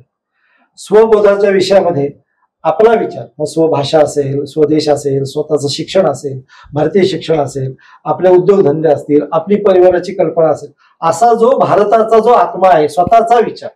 आज प्रामुख्यानं शिक्षण म्हटलं, विज्ञान म्हटलं की परकीयांकडे डोळे लावावे लागतात. ते न करता आपला स्वतःचा विचार आहे आणि त्याच्यावरती, त्या विचारावरती देश बलसंपन्न होणार आहे. पंतप्रधान सुद्धा मेक इन इंडिया सारख्या सगळ्या उद्योग जगतासाठी मोठा आग्रह धरतात. अशा छोट्या मोठ्या गोष्टींमध्ये रोजचे वापरायचे कपडे ते कशाला विदेशी पाहिजे, आपल्या इथला शेतकरी फुलेल फळेल, त्यामुळे त्यांनी पिकवलेलं अन्न वापरा, त्यांनी तयार केलेलं कापड वापरा. अशा प्रकारच्या छोट्या छोट्या उपक्रमांमधून स्वभावाचं जागरण हे परिवर्तनाच्या दृष्टीनं अत्यावश्यक असलेला बिंदू हा धरलेला आहे. आणि समरसतेचं सुनीलजींनी आता सांगितलं, सलोख्याचं वातावरण हा देशाला पुढे नेण्यासाठीचं वातावरण होणं अत्यंत आवश्यक आहे. म्हणून समरसता या विषयामध्ये ज्ञाती बांधवांशी सगळेजण देशासाठी काम करतात. एक विचारानं काम झालं, एक मुखानं काम झालं, सगळ्यांची गती एकसारखी झाली तर समरसतेचं वातावरण निर्माण होईल. आणि समरस समाज झाला की तो एकमेकांची सुखदुःख वाटून घेईल, एकमेकांच्या सुखदुःखात सहभागी होईल आणि देश पुढे जाईल, बलसंपन्न होईल. अशा उद्देशानं संघ शताब्दीमध्ये मोठे समारोह न करता संघाचं जे संघटनेचं काम आहे ते पुढे नेण्यासाठी या 5 बिंदूंवरती परिवर्तनाचे बिंदू म्हणून काम करायचं ठरलं. शेवटचा प्रश्न दिलीपराव तुम्हाला असा की आपण हा सगळा जो आढावा घेत आहे, संघ म्हटल्यानंतर काही गोष्टी ज्या ठळकपणे जाणवतात त्यामध्ये सेवा कार्य तर आहेतच, विस्तार आहे, स्वतःला विसरून समाजासाठी काहीतरी देण्याला मी लागतो असं पिढ्यान पिढ्या घडवत जाणं हे एक मोठं काम आहेच आहे. आणि शिस्त आहे की म्हणजे म्हणतात जसं भारतीय सैन्याचं जसं 11:13 आणि 20 सेकंदांनी एखादा कार्यक्रम असेल तशाच पद्धतीची एक वेळेपासून सगळी शिस्त संघामध्ये पाळली जाते. या शिवायची अशी कोणती वैशिष्ट्य आहेत की एक छोटस सुरू झालेलं कार्य हे विस्तारत जाते, अनेक देशविदेशांमध्ये विस्तारत जाते? तसे बरेच वैशिष्ट्य सांगता येतील, आपण मोजक्या वैशिष्ट्यांचा विचार करू. एक तर हे काम शैलेंद्रजींनी म्हटलं तसं हे समाजाचं काम आहे. हो. त्यामुळे समाजाने प्रारंभी कुठल्याही नवीन कामाकडे असते तशी उपेक्षा केलेली आहे. डॉक्टरांच्या काळात सुरुवातीला उपेक्षा झाली आहे, उपहास झालेला आहे, उपहास झालेला आहे, दुर्लक्ष झालेलं आहे. तिथपासून मग हळूहळू थोडस उत्सुकतेने जशी ताकद वाढायला लागली तसं बघायला लागणं की काहीतरी वेगळं. राजकीय परिवर्तन हे सुद्धा त्याला एक महत्वाचं आहे. ते पण आहे. म्हणजे अगदी नागपूरचं उदाहरणच सांगितलं तर डॉक्टर एडगेवारांच्या त्या पहिलं जे संचलन काढलं त्यांनी, तेव्हा एका दिशेने सगळे हिंदू तरुण जात आहे हे सुद्धा नागपूरमध्ये वैशिष्ट्य होतं, जे पूर्वी जात नव्हते. इतका या समाजातली आलेली ग्लानी जी होती ती इतकी होती. एका दिशेने सगळेजण चालतायत, जेवढे पहिल्यापासून होते तेवढे शेवटपर्यंत होते. हे पण वैशिष्ट्य त्या संचलनाचं म्हणता येईल, असं त्याचं वर्णन केलेलं आहे. त्यामुळे इतके छोट्या छोट्या मूलभूत ज्या दोष होते ते दूर करण्याचं काम संघ समाजात करतो आहे. त्यामुळे आपल्याला लक्षात येईल की समाज मग त्याच्याकडे बघतो की अरे काहीतरी घडतंय, काहीतरी बदल होतोय. त्यामुळे समाजाच्या या सगळ्या ज्या प्रतिक्रिया होत्या त्याच्याकडे संघाने अत्यंत आपलेपणाने बघितलाय. सगळं समाजाचा राग केला नाही. त्यामुळे समाज आहे देव आपुला असं आम्ही म्हणतो. त्या पद्धतीने समाजाचं समर्थन आम्हाला लाभलं हे पहिलं वैशिष्ट्य आहे.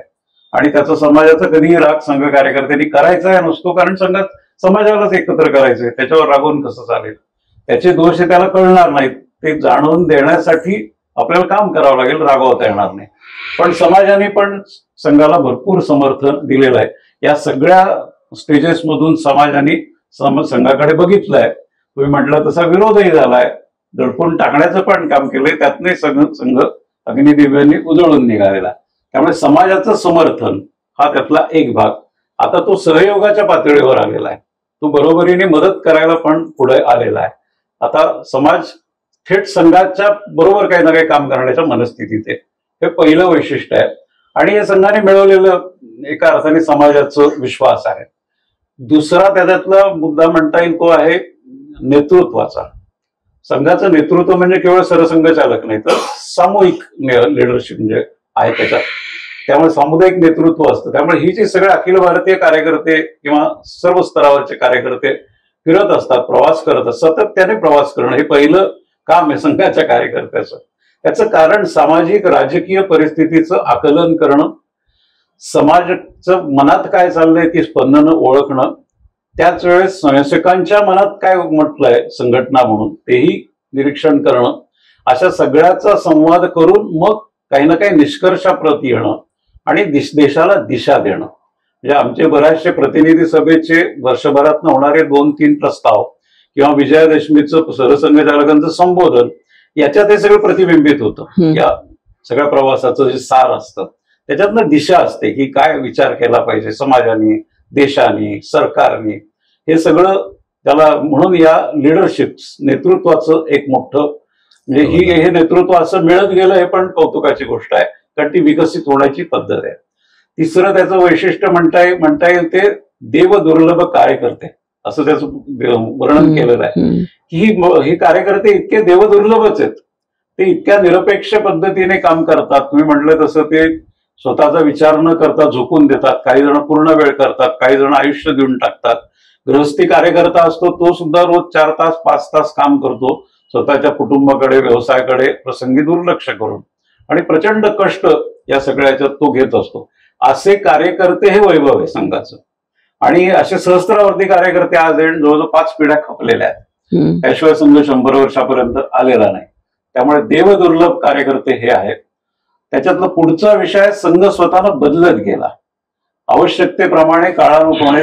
त्याचा जे काही एथॉस म्हणतात तो कायम ठेवून त्याचे जे आवश्यक असतील ते बदल संघ करत गेलो. म्हणजे गणवेशातला बदल असेल किंवा कार्य विभाग वाढवले, संपर्क विभाग आला, प्रचार विभाग आला, 89 नंतर सेवा विभाग आला, प्रचार विभाग सुद्धा 1994 ला अधिकृत आला.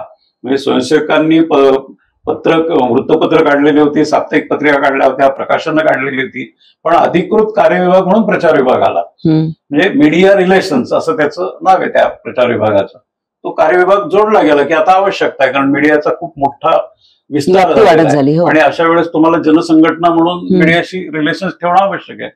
असे सेवा विभाग सुरू झाला.